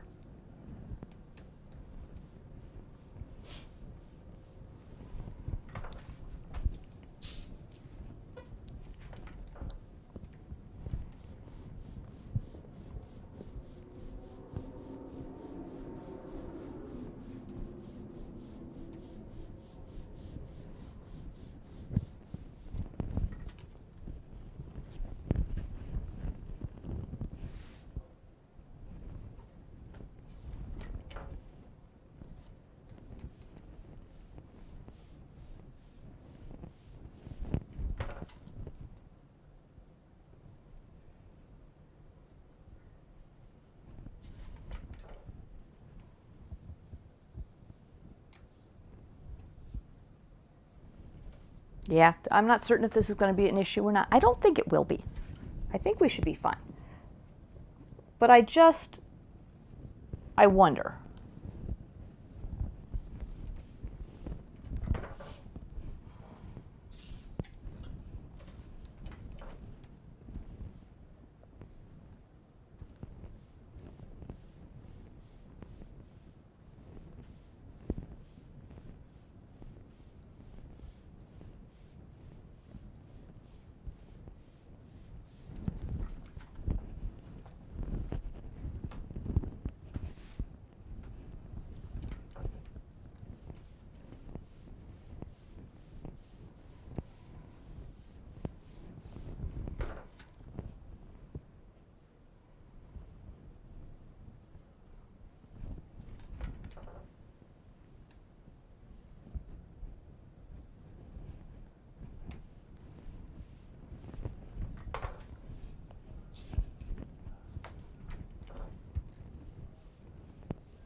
Almost done pressing.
I'm going to have to change the name of this episode to Does It Take More Time or Less Time to Make Multiple Half Square Triangles?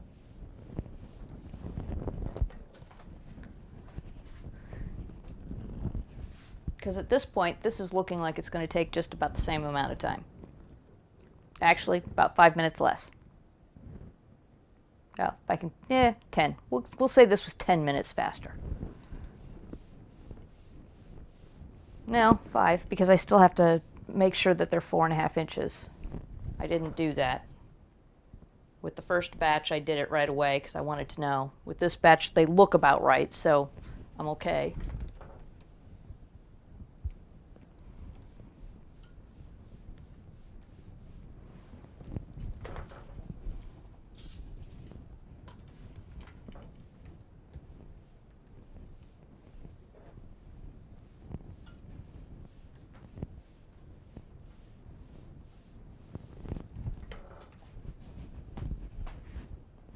Right. The last one. Woohoo!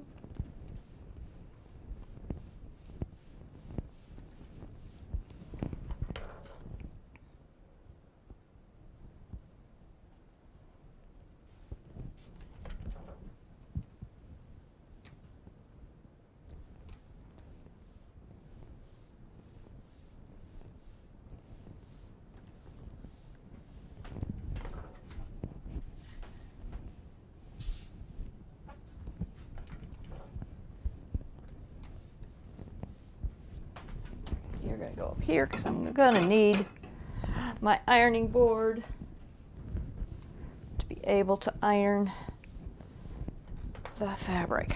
Okay. Zoom in. Square. Where's my ruler? There's my ruler. 4.5 inches. Oh, wow. They're big. All the way around big. So these all have to be cut down.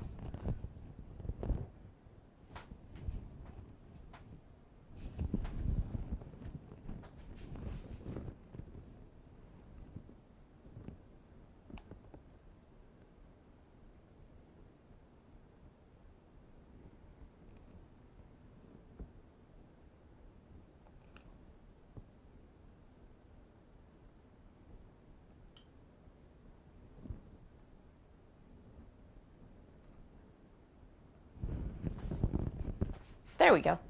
Now you can see my disgusted face. So, although we saved 10 minutes, all of these squares are now going to need to be trimmed to 4.5 inches.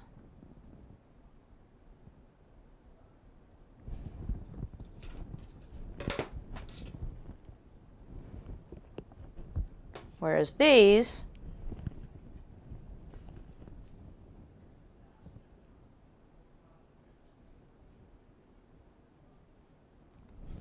are 4.5 inches. They still need to be trimmed to get the tails off, but I don't know. I'll have to figure that out, because I know a lot of people like to make their squares big. That way they can trim them down and they know that they're consistent. So that would be one reason that would be a fine idea. I'm just thinking that it's going to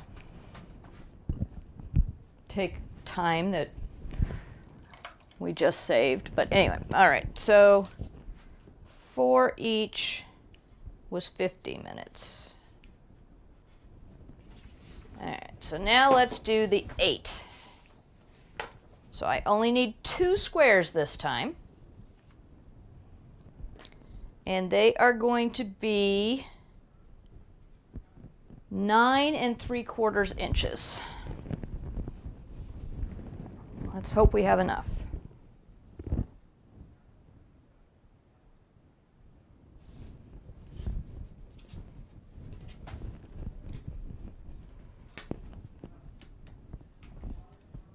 Oh yeah, we've got 12 inches. We're good.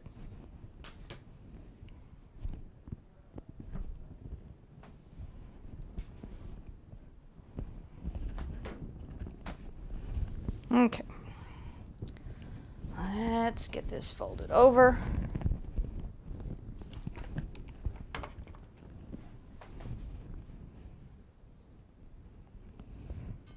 There we go.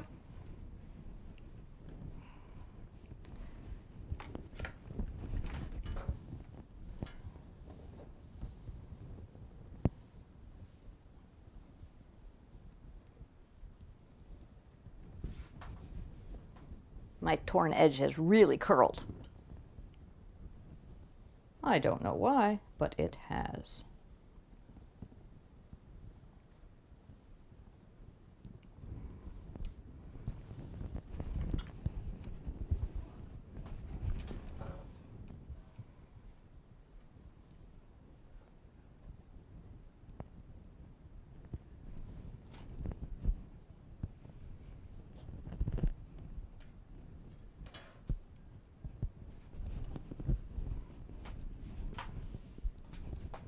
Rest there for a moment. All right.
Alright, fold it over a second time.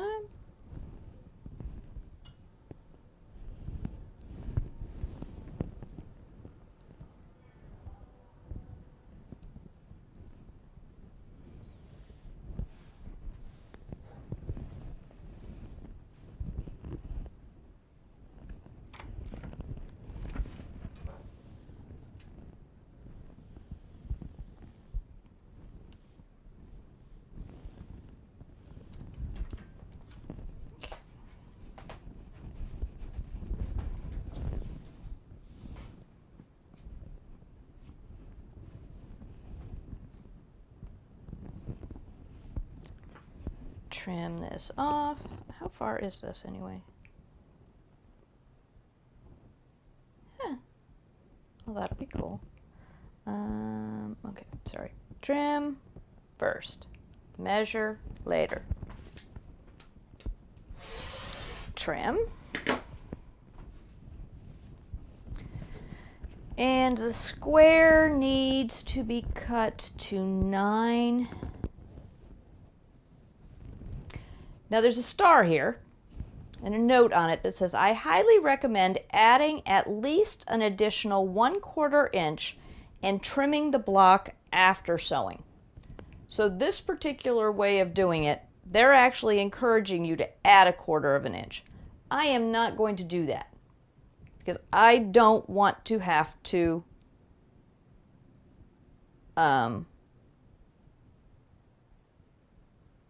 trim after the fact. Oh, and 1455. So I am sticking with 9 1/4 inches. 9 3/4 inches. Read the thing correctly. 9 3/4 inches. Line it up there. Line it up here. 9 3/4. All right, this goes in my scrap pack. And let's see, the best way to do this, to save as much fabric as possible, let's cut this, trim this off on this side, square it up, and get rid of the selvage. There we go. And then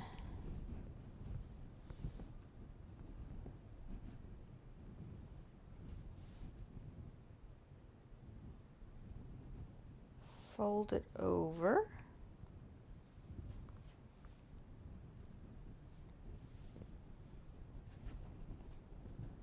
Nope, that's not going to work. Just cut two. Instead of cutting two at a time, I'm cutting one at a time, and we're going to live with it. 9 3/4.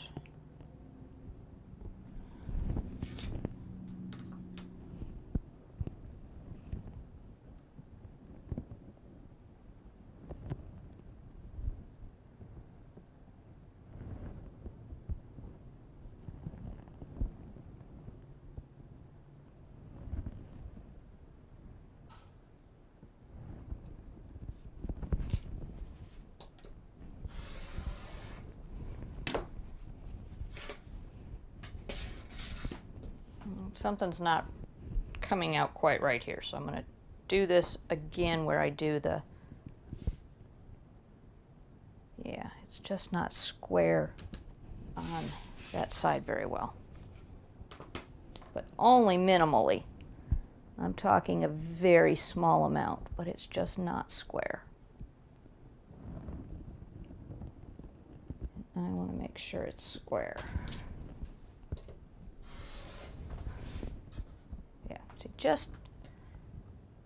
Just a little bit, but enough that it could be a challenge. All right, so there's one.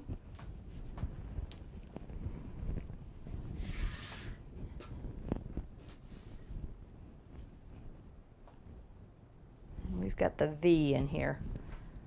So 9 3/4 inches. And then line it up with that one. There we go. And there we go.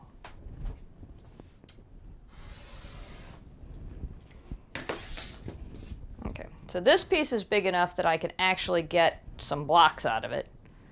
So I'm going to put this back in the cabinet.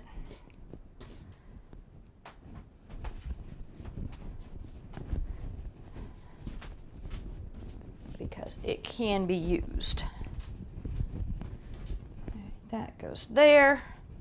Now we need to do the same thing with our floral print.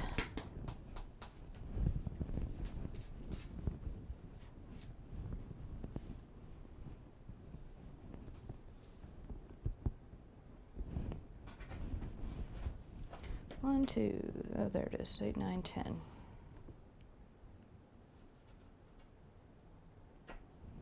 And I know 10 is getting it close, but hopefully that 1/4 inch is enough that since it's torn on both sides, I'm hoping I won't have to do that again. So it looks like I still have about a yard left. A little over a yard. No, a little under a yard. 30 inches. Now, I don't remember how much of this I got. Probably 2 yards. That's normally, most of the places that I order from on the internet require multiples of yards purchased. You can't get a 1/2 yard or a 1/4 of a yard. I mean, you can buy fat quarters. But if you're buying it by the yard, it is literally by the yard. You can't get a 1/2 yard. But not everywhere. I have purchased some things online that I get a 1/2 yard. So I guess, well, I guess all I have to really do. Oh, there you go. You couldn't see me. You could hear me, but you couldn't see me. I could add up what I tore off to figure out how much I picked up, but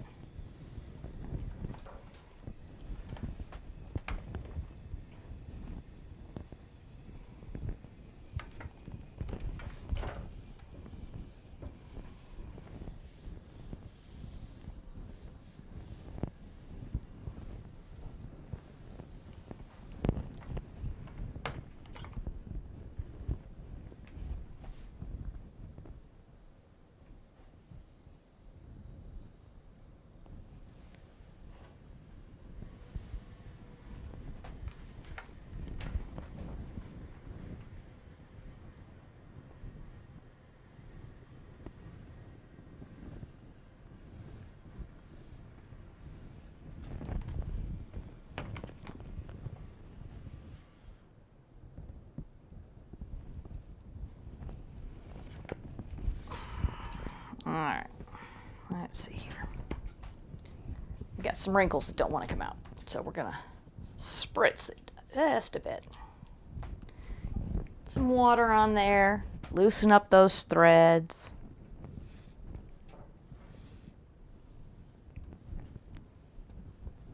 Get those stubborn wrinkles to go away.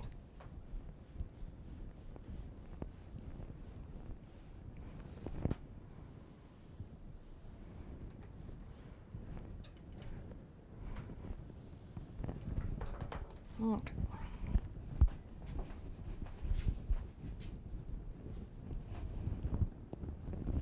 Now I have to trim off the least amount as possible because I only have 1/4 of an inch to play with here.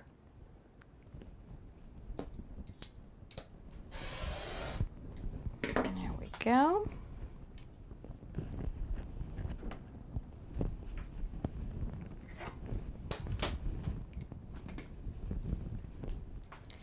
Nine and 3/4. Let's get you even there. There we go.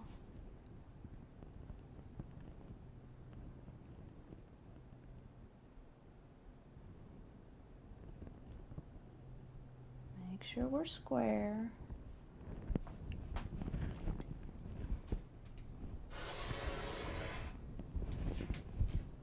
Excellent.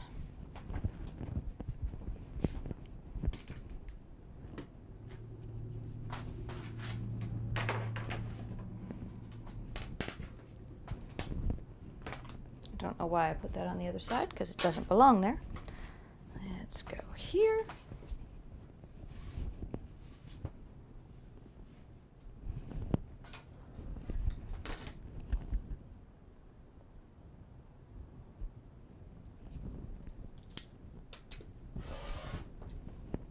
Oops, didn't get all the salvage. Let's try that again.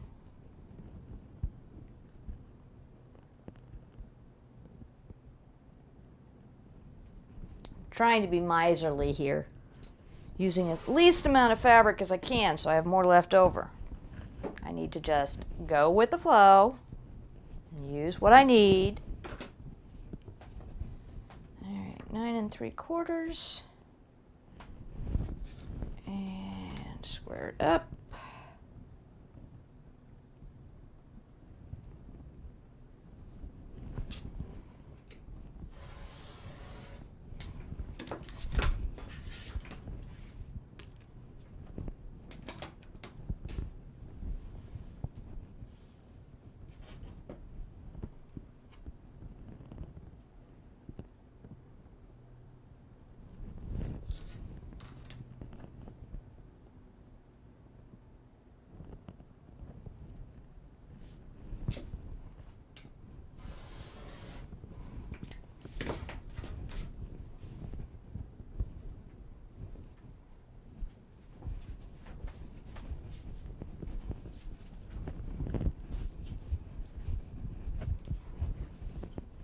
Alright.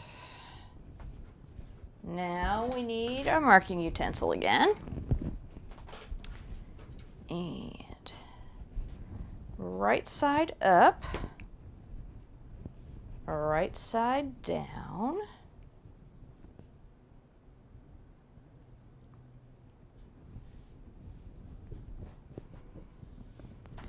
And this time, instead of drawing one line, we're going to draw one here and one here. Is this going to be long enough? Just barely.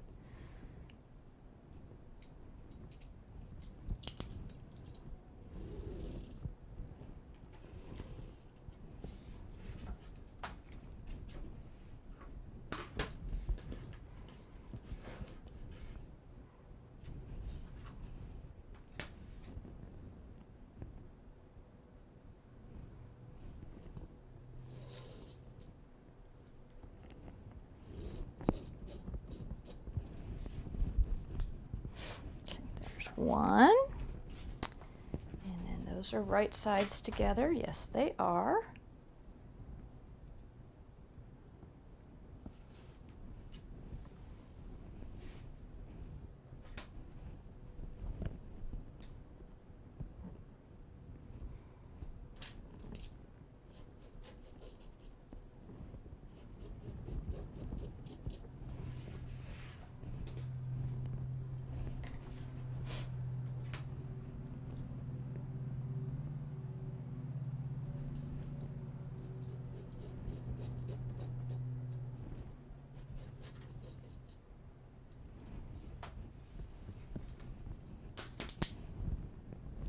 Excellent.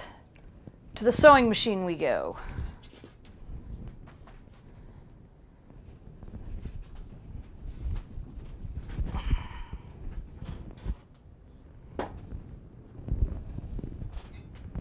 Let's see, water. There we go. Now here, we're going to stitch on both sides of the line, on both sides of both lines. There we go. That's a better way to say it.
There's one square done. Let's do this one next and see how it goes. All right, there we go.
Okay, got both squares sewn.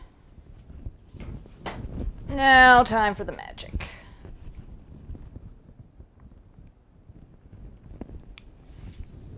So here we have our block sewn both directions. The first thing I'm going to do is cut it down the middle. And I'm going to make sure that I have the bottom and the top squared, and I go through the middle where I drew my line.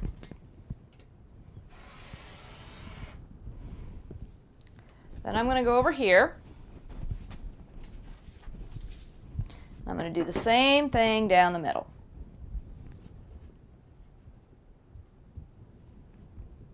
Line it up, make sure I'm in the center, line it up.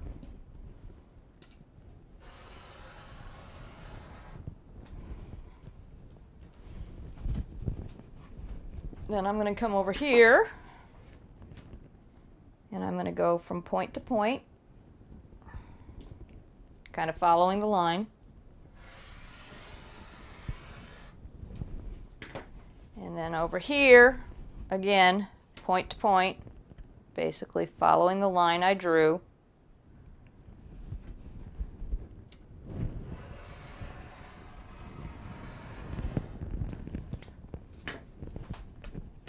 And now I have 8 half square triangles. 1, 2, 3, 4, 5, 6, 7, and 8. I do that one more time, and we will have our 16. So line it up in the middle, top and bottom.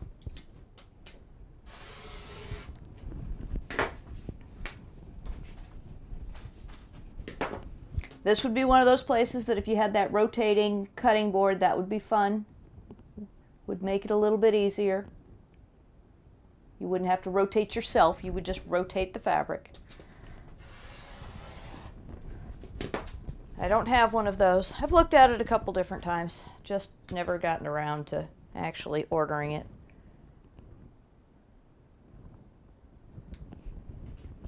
Point to point.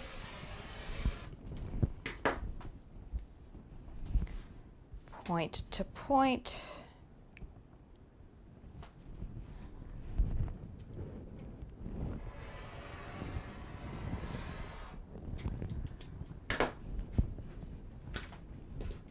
And 8 more. 2, 3, 4, 5, 6, 7, and 8.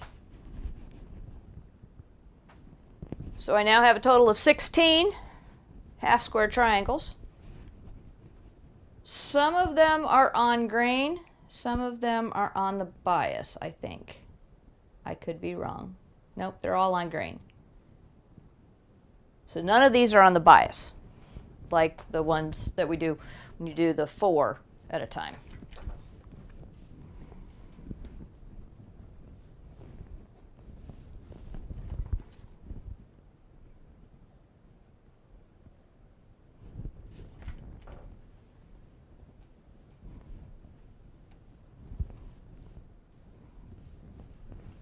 Well, and now I've got to find out if they're 4.5 or bigger.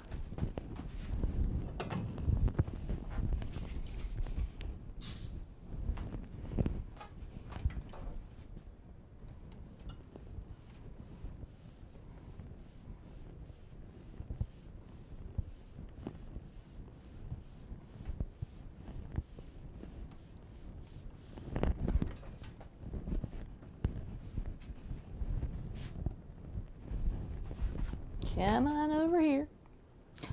Let's see. There we go. There's our square. Where's my little 4-inch square? Oh, there it is. I wonder I couldn't find it. It is slightly bigger.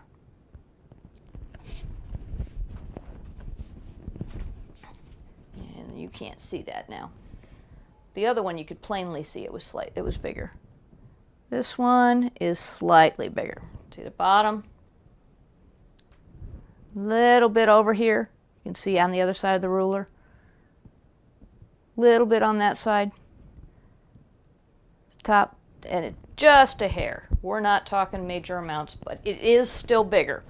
So if I had added the 1/4 of an inch, like they said I should, it would have come out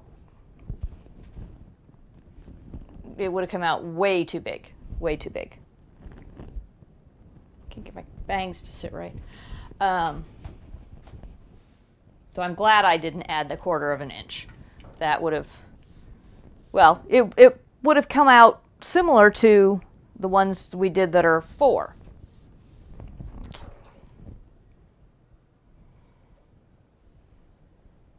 Let's get these pressed.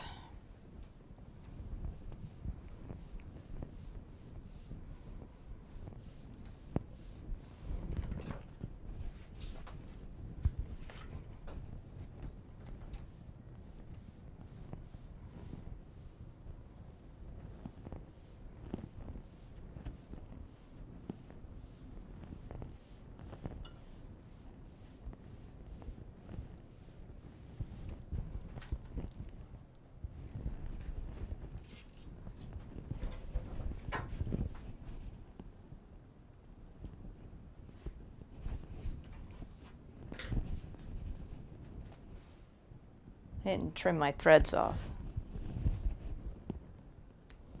I have to do that as we go here because I forgot to do that all at once, or at the beginning, or before I cut it.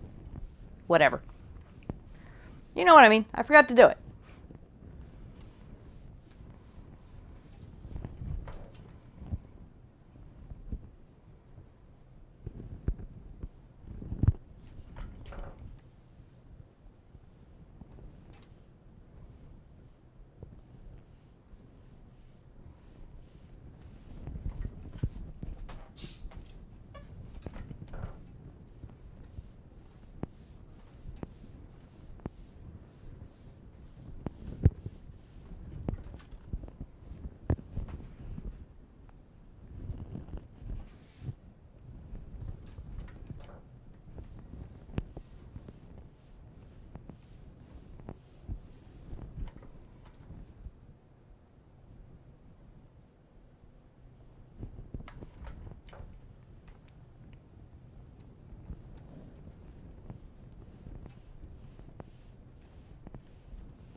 I don't know what they have left to do with the landscaping. I've seen the mower guy go through here a couple times. I saw the guy that was doing the trimming come through here. I guess it's the blower. The guy that's blowing the grass off the sidewalk.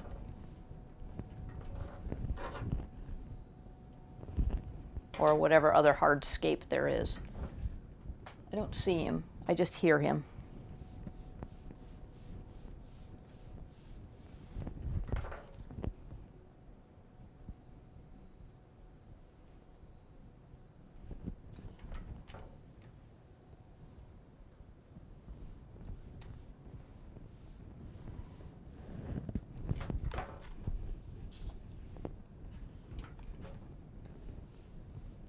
Nope, he's walking away because he's getting quieter.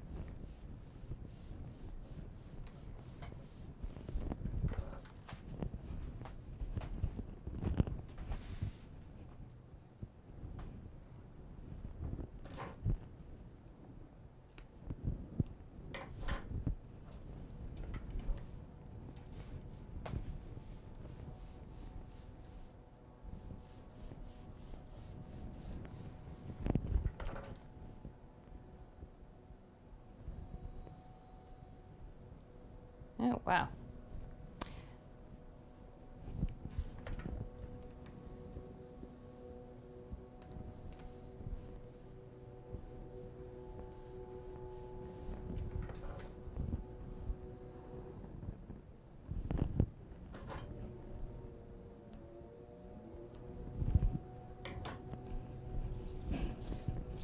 Yes, they came back.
So there were two of them having a conversation. I could hear them.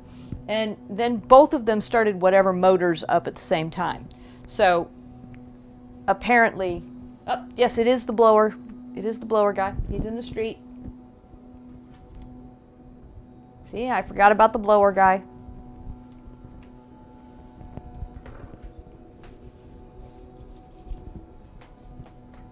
First we have to mow.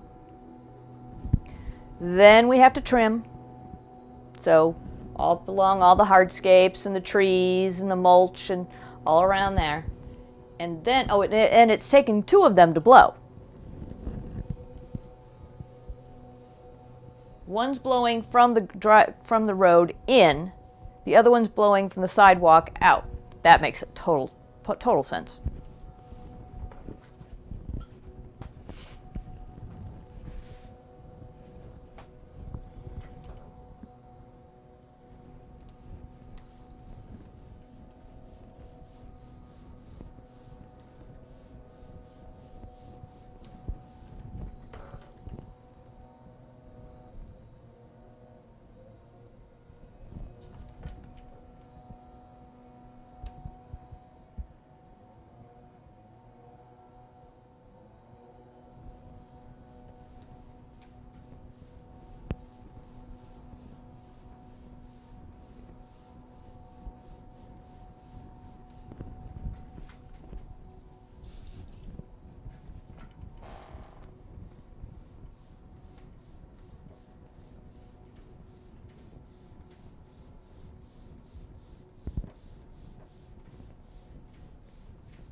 When did I start? This is going to probably take about an hour or two. So I'm going to say, I'm going to hold off judgment, but it's looking like it doesn't matter which method you use. It's going to take you the same amount of time to get the same amount of blocks done.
This is the worst part of quilting.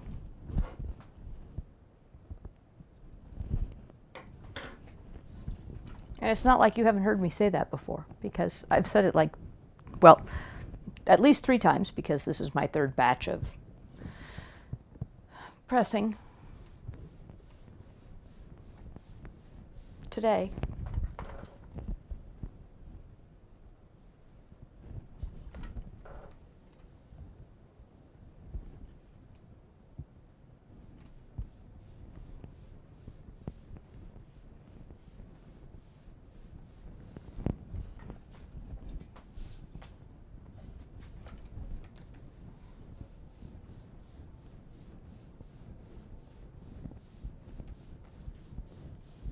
But so I get why there are some people that they don't press, they just finger press and they're happy and they think that's fine. I get it. This is tedious. This is boring.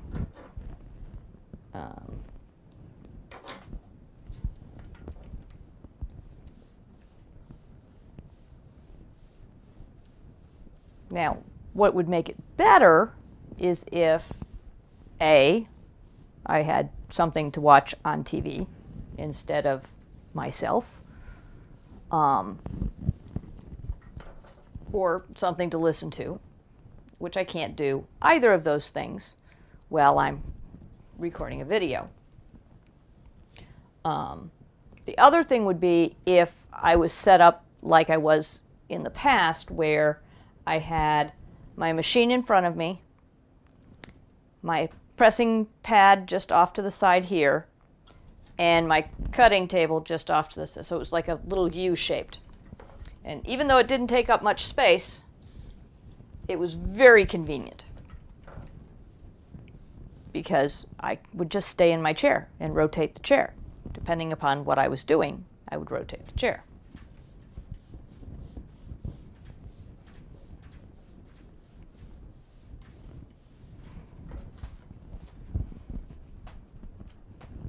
And when we move next time, that's probably how the studio is going to be set up.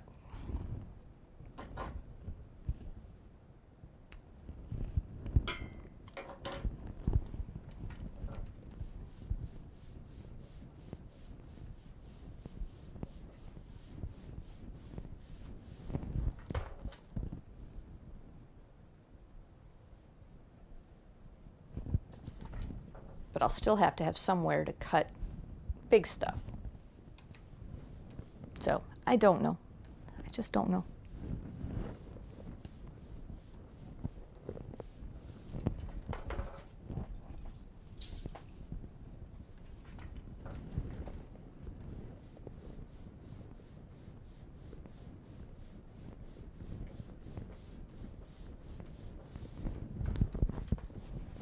Almost done.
All right, all pressed. Let's see here.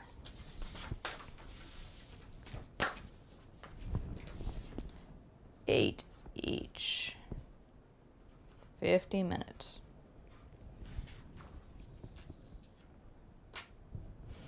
All right, so I have to say that there's a possibility that I lost 5 minutes of time doing the 4 because of Callie, when she was wandering around and I was having to move her and rearrange and so on and so forth. So it may have only taken 45 minutes to do the 4. The 8 took 50, legitimately. I don't think I could have gone any faster to do that. So I don't know that it saves any time doing multiples. 10 minutes here and there. We're doing 16. I guess if you were doing this size square and you had a king size bed to make, you're talking hundreds of half square triangles. I can see how it might save some time, because it saved 10 minutes for 16. I don't think it would save 10 minutes for every 16 you're doing, because you still have to press them all. And I don't think the 10 minutes was saved. I guess it could have been saved on the sewing machine instead of having to do on one side. But even that, you kind of just go down the row and you're not, I don't know. The one that makes 4, I would cut off 1/4 of an inch for it. So it had me do 7 1/4 inches. I would probably have made the squares 7 inches. Yes, let's see how far off they are. There we go.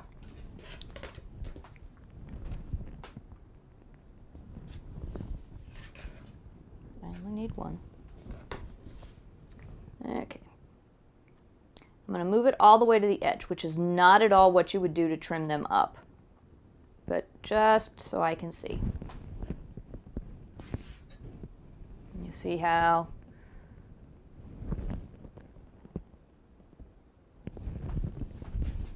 actually here, let's just bring it down.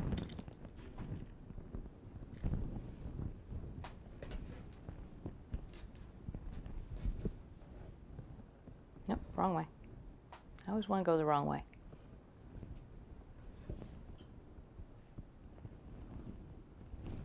So I have it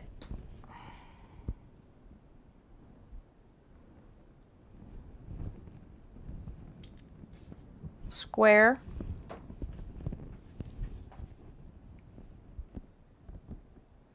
on that side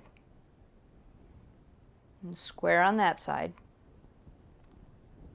And then the other 2 sides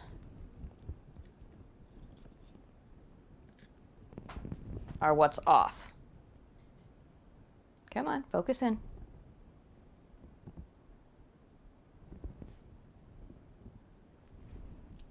Like I said, you would not trim it this way, because you'd end up with a lopsided looking piece. But can you see back here? Yep, that'll fit. There's my 1/4 inch guide. So it's even slightly more than 1/4 of an inch too big. And over here, where you can't see,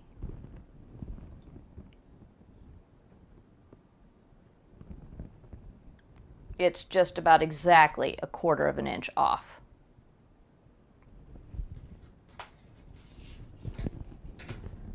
So this particular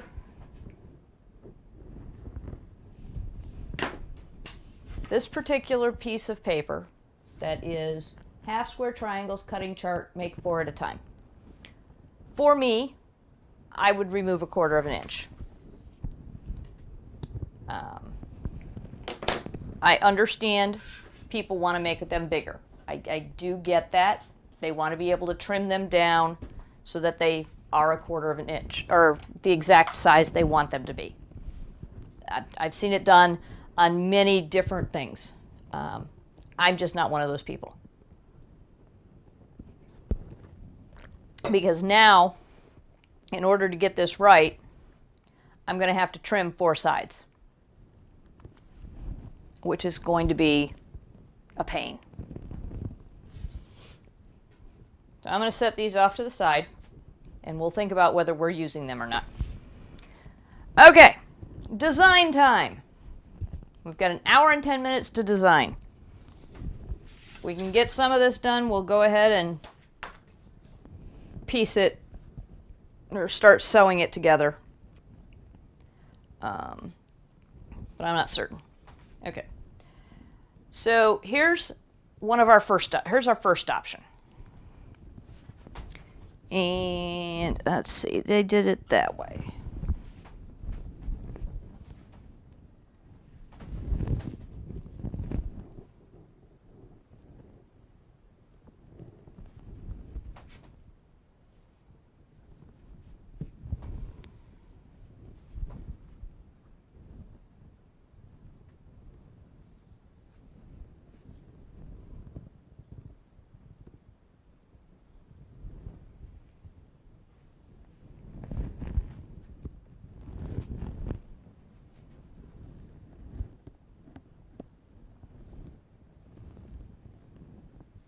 Nope, this way.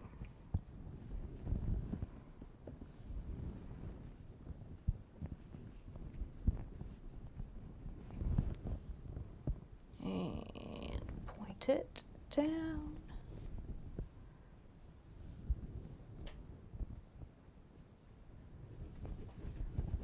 All right, and then inward. Yep.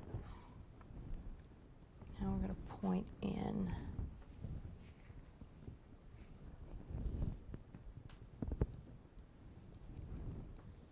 Nope. There we go.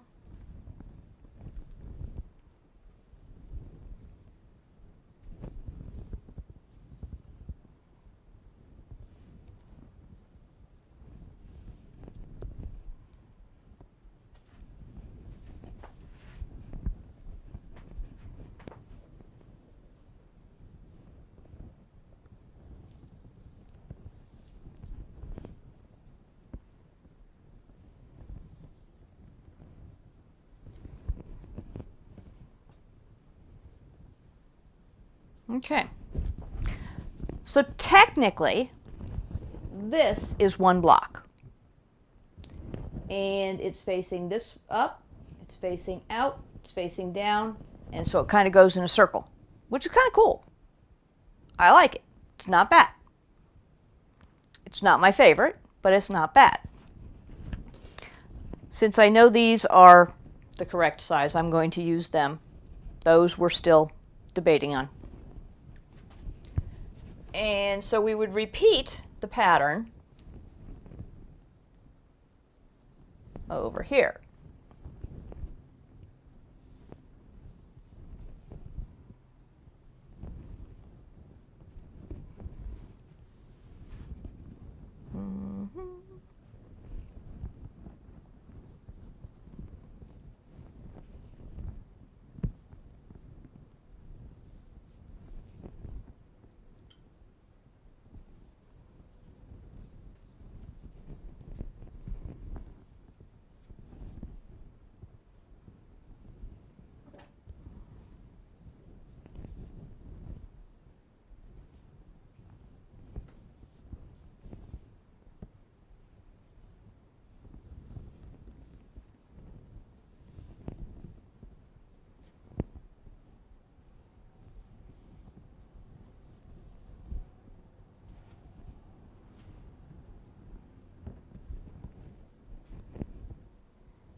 Okay.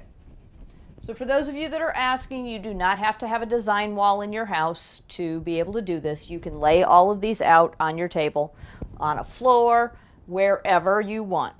I happen to be visual and I need them it upright so I can walk to the other side of the room and I can see it from a distance so that I know what it's going to look like. If you're not that way, you don't have to do that. Don't worry about it. It's no big deal. That's just me. So I'm going to walk over here. And I kind of like it. I'm thinking I'm going to need another 16 squares, but because that's kind of small.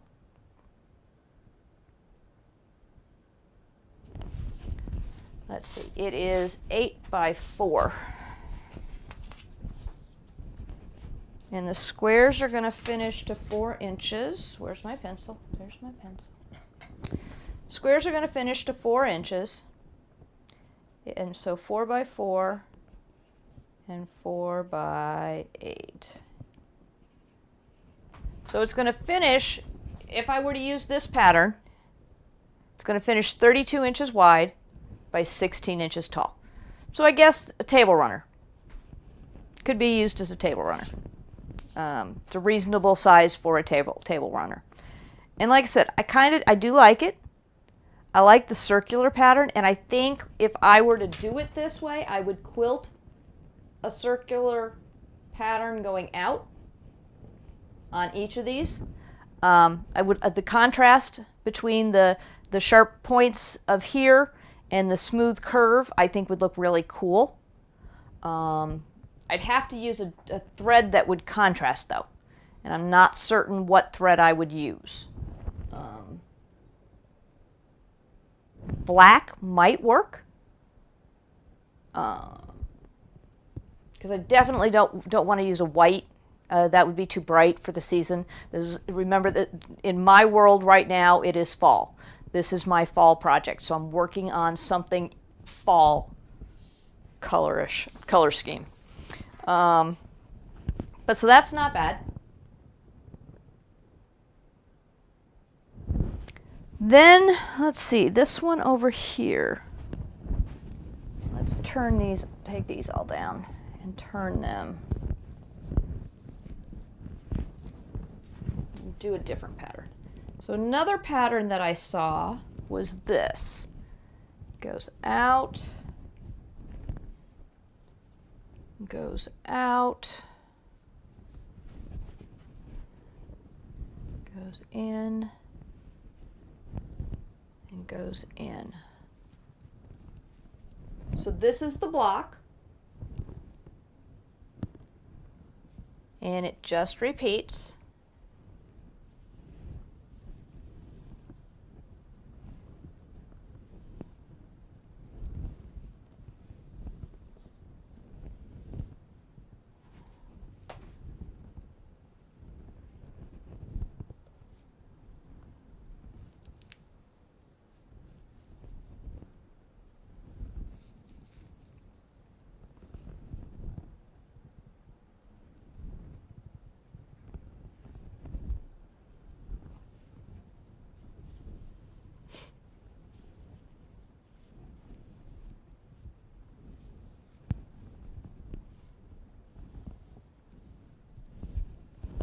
And so it repeats. And from a distance, it looks a lot better than it does up close, just an FYI. And I'm not certain. No, they do it slightly different, though, on the picture that I took. This would be one way, which I kind of think is cool.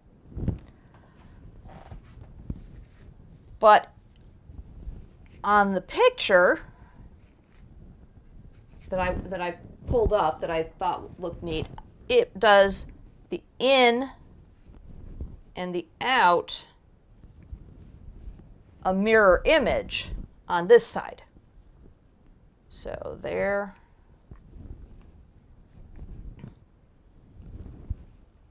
And then there.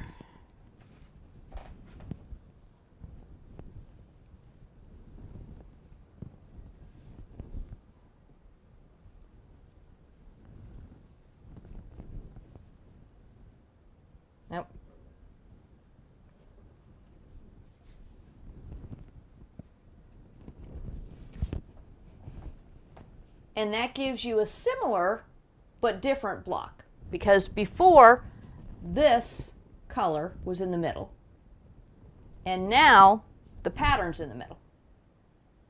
So two different blocks, just doing a mirror image on one from the other. That one's something else.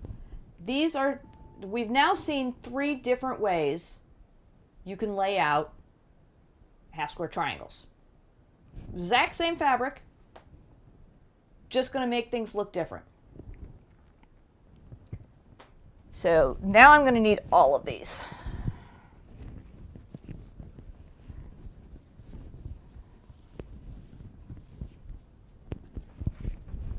I don't really care where they came from anymore because they're all the same size, so they're all fine.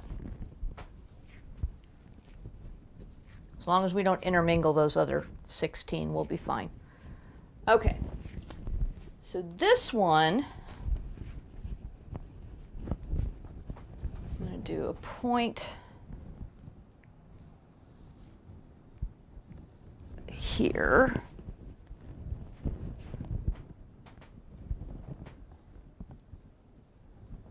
Now, but is the point supposed to be, the point is supposed to be the pattern fabric.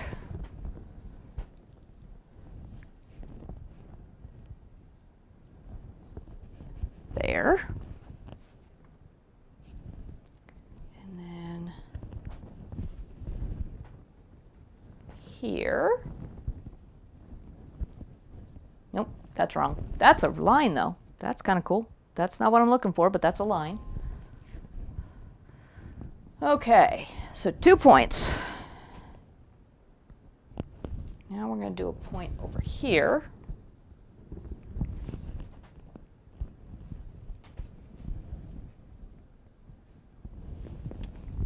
And a point over here. Excellent. Now,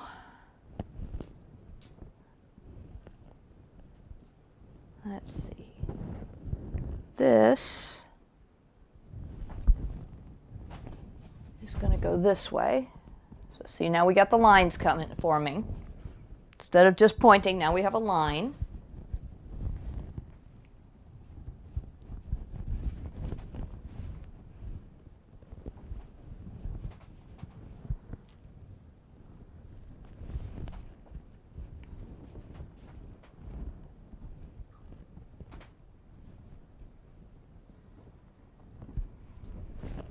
Now technically we've added a point because we've done, the dark is now pointing. So as you can see, it's a pattern point, solid point, pattern point, solid point. What do we put in the next ones? So we do this, so we keep the line going.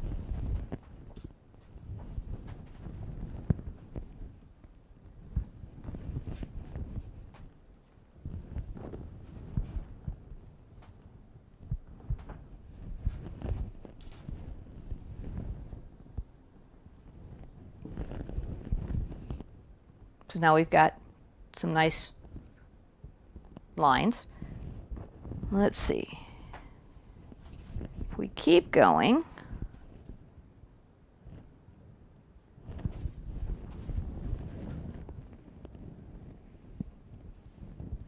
that makes sense. That makes sense. And I take it we point, yep.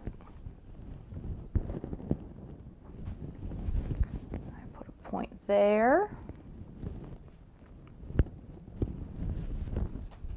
Let's go down here.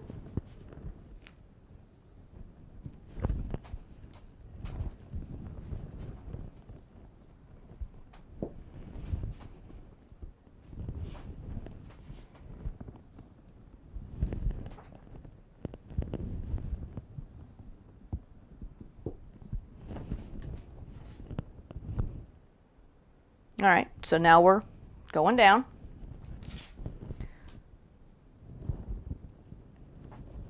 Out here, how do we make that work? That one goes there.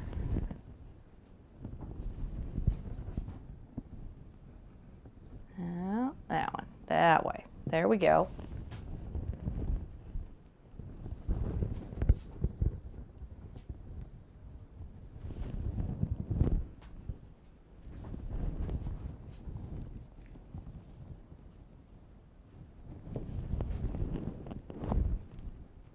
Let's see here.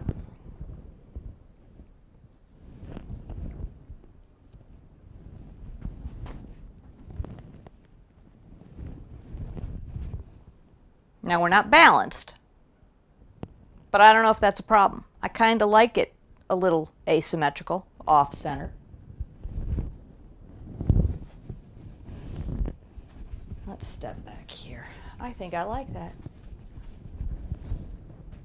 Oh, I do like that. From a distance, that looks nice. And let's see, 1, 2, 3, 4, 5. So it's 20 inches wide. 1, 2, 3, 4, 5, 6 by 24. So it's kind of small.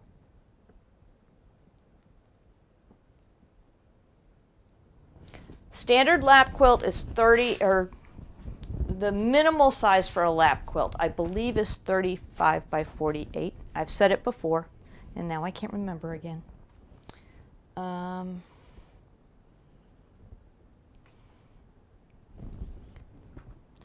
What are the standard dimensions for a lap quilt?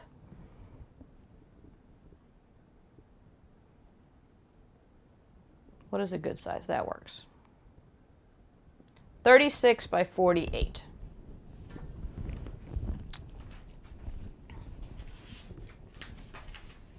"36 inches by 48 inches. And then 36 divided by 4 is 9 squares.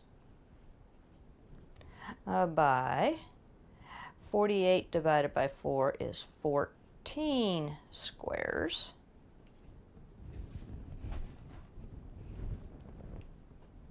Calculator. Am I right? 36 divided by 4 is 9. Yep. 48 divided by 4 is 12.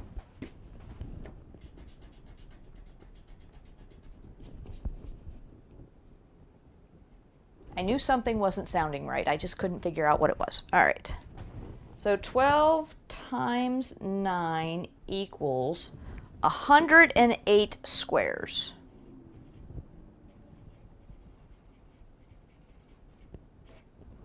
So, of these squares, to make a lap quilt, you need 108. We have 16 times 3. We have 48. We have nowhere near enough to make a lap quilt. Nowhere near. And keeping in mind, 16 of them have to be trimmed down. We'd need another 60 squares. 60 divided by 8. So we'd need to do 8 more of the 8s. And that took us 50 minutes to do 16, or to do 2. So 50 minutes times 3. Take us another 2 hours to finish enough half square triangles to make a lap quilt. Keeping in mind we don't have enough fabric anyway, so it's not going to happen. But this is what you're looking at time-wise when you're doing the calculations and thinking about things and how you want it to look and so on and so forth. You need to keep these things in mind. Had we made bigger squares, because I could have made up to 12-inch squares, and this, the 8, I could have made up to 6-inch squares. You obviously need less if you're making bigger squares, but then your pattern won't be as defined. Because like if these were all bigger squares, the pattern, this was where the pattern would end. And I don't know if I would be happy with that as a lap quilt. That it seems kind of small.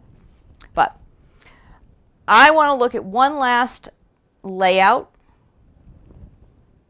This is the one that I've been leaning towards that I really like. But this is my second favorite.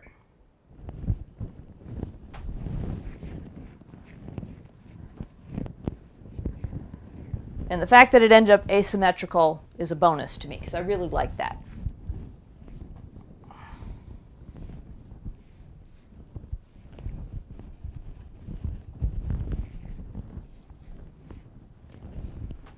All right, this one is also asymmetrical. So I'm going to start up in the upper right-hand corner.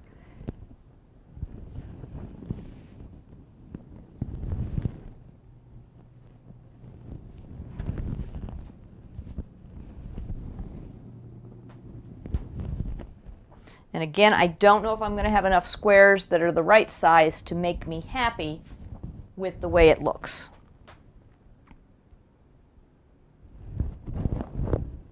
So I need to make a full square on the outside. Or diamond, I guess, is a better term for it. It's a sideways square.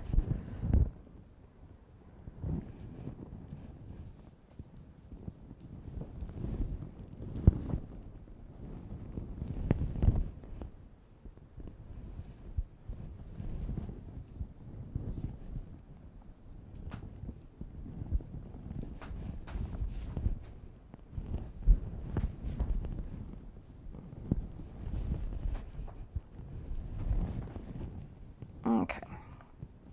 Now what do I fill in with the corners? This only needs one more.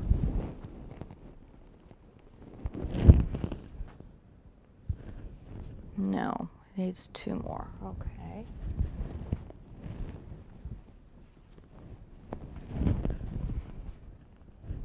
Can you still? Yeah, okay.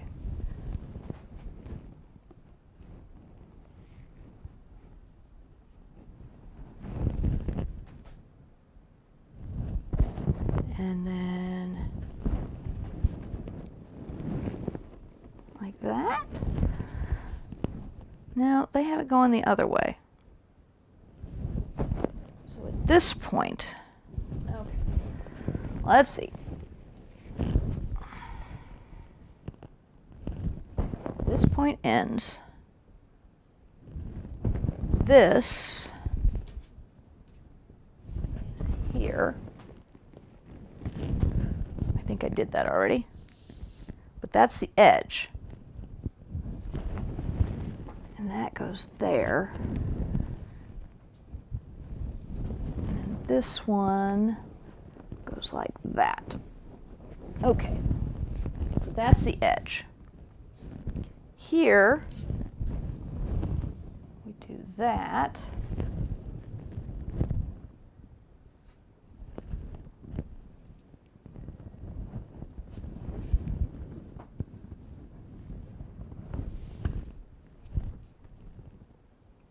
That one. Pattern facing in.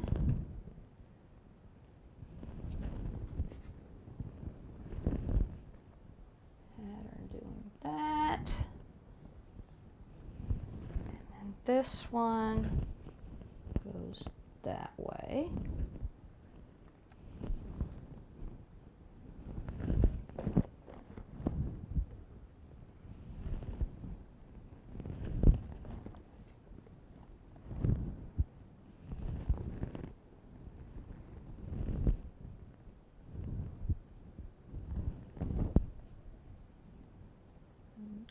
There.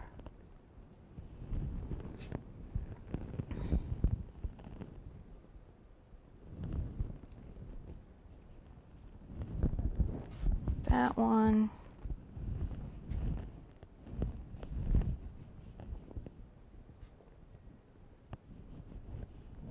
There we go.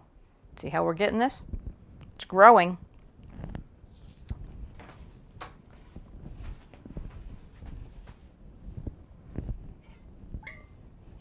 almost out of water.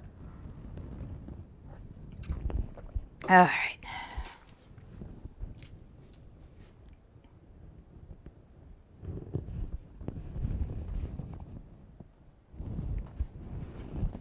That goes there.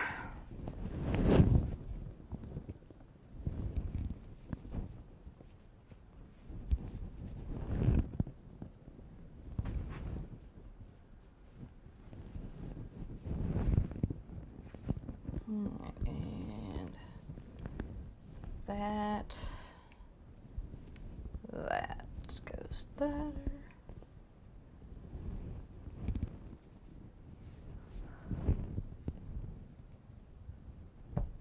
All right. See where we're going with this?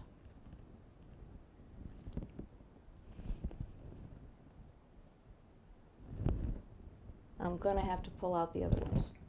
Okay, here we go. To the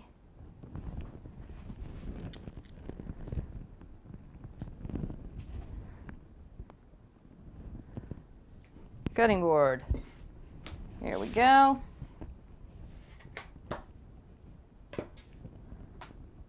All right. Now, tell me why I can't do that. I feel like I shouldn't be allowed to do that, but I'm also looking at it thinking I can. So here's the thing. Anytime I've ever squared up a block, you have to cut from all four sides to ensure symmetry.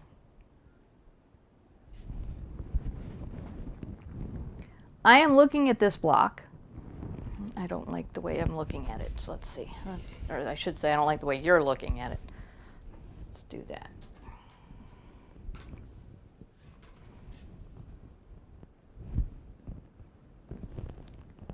If I put it in the corner and square it up that way, I'm going to have the same amount of fabric on either side.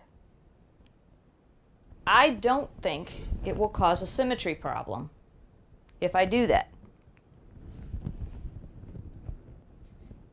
Now, let's do it and try to see.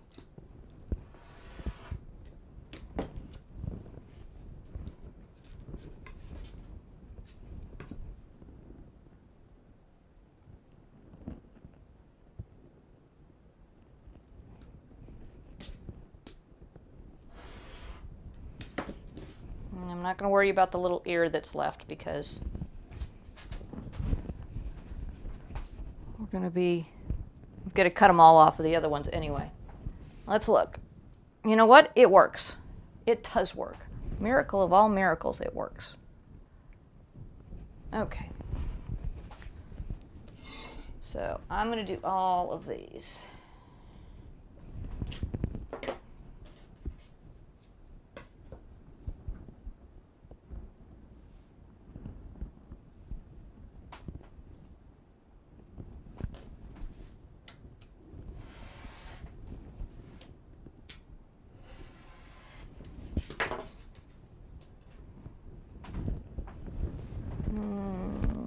That way.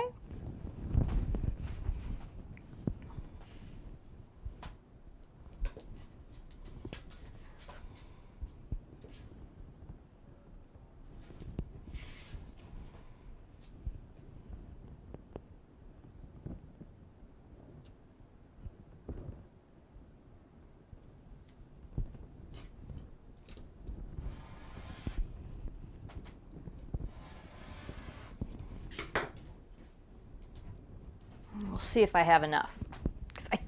I've got some brown fabric that I can pull it off if I really need to.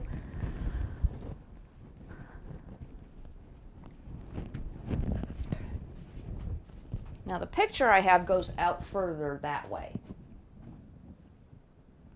I'm not certain how far I'm going to want to go.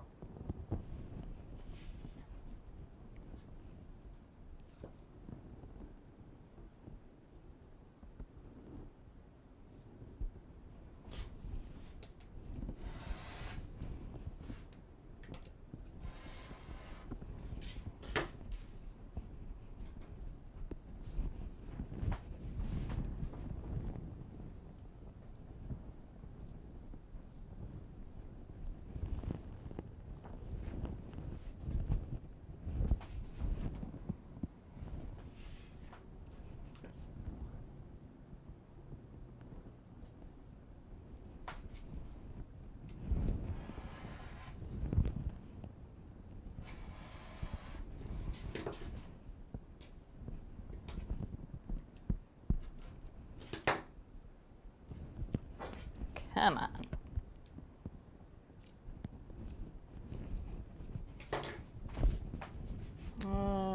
That way.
Okay.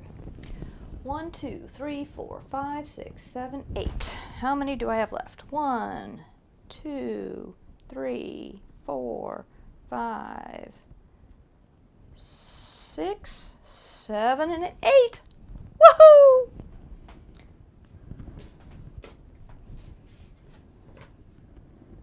All right.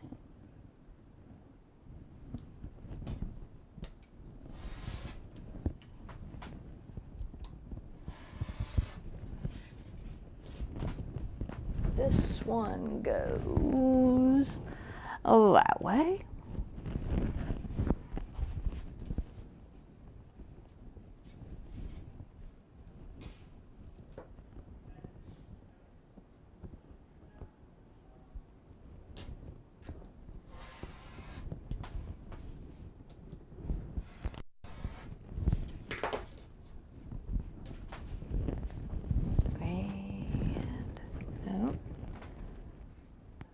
Go.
That way.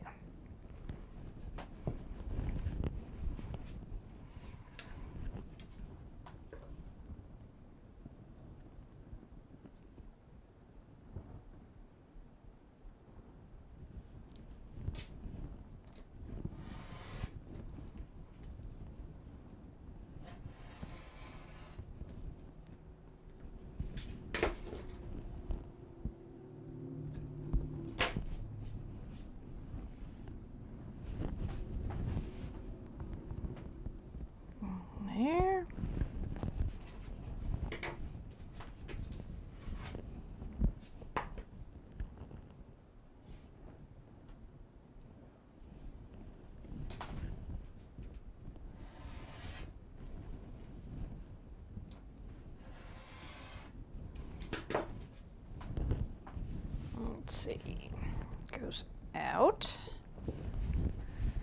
And the last one.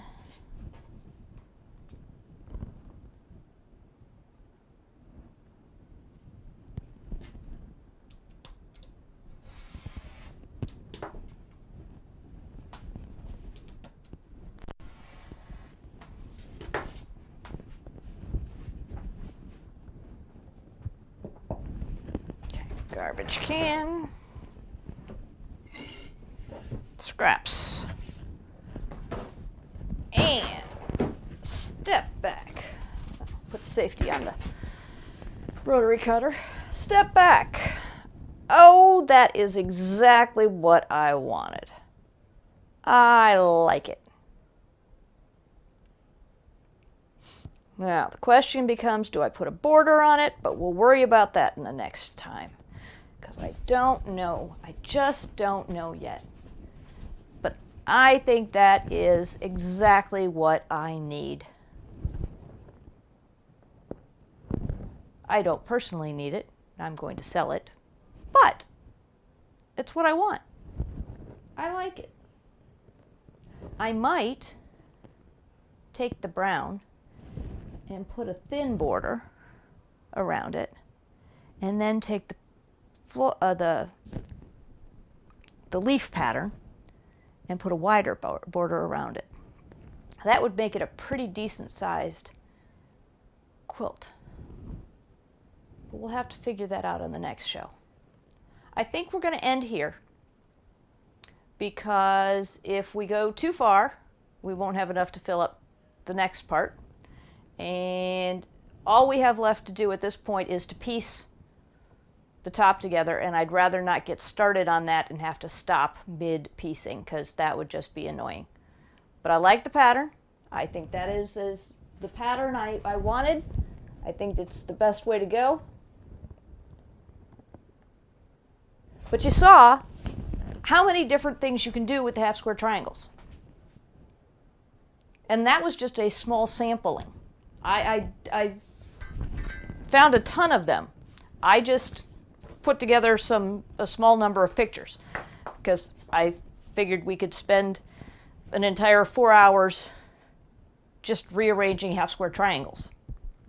So, like I said, this was the one I really liked. This is the one I'm going to go with. I went back and forth and round about it, because I do like the X one, but I think this is my favorite. And this is what we're going to do. And we will have to do it again next time. We will finish piecing this, probably put on some borders. I'm thinking, like I said, the solid brown, doing a 1 inch, a finished 1 inch, so a 1.5 inch, or maybe a finished 3/4 inch. How wide are these stripes?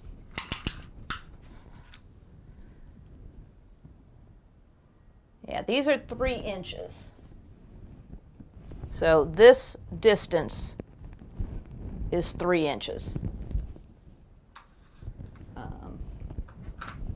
So a nice small 1 inch, 3/4 inch border, and then probably a hefty 4 or 5 inch border in the floral print, and then use the floral as the binding so it doesn't contrast. I'm not certain what to use for the backing. I've got some greens that might look nice. That might be a little too bright for a fall project. I don't know. We'll have to do some math and figure it all out, but I'm Carol Crafty Grandma, and I will see you next time when we finish this top, finish piecing this top, decide on some borders, sandwich and quilt it, and get it all done. You have a great day.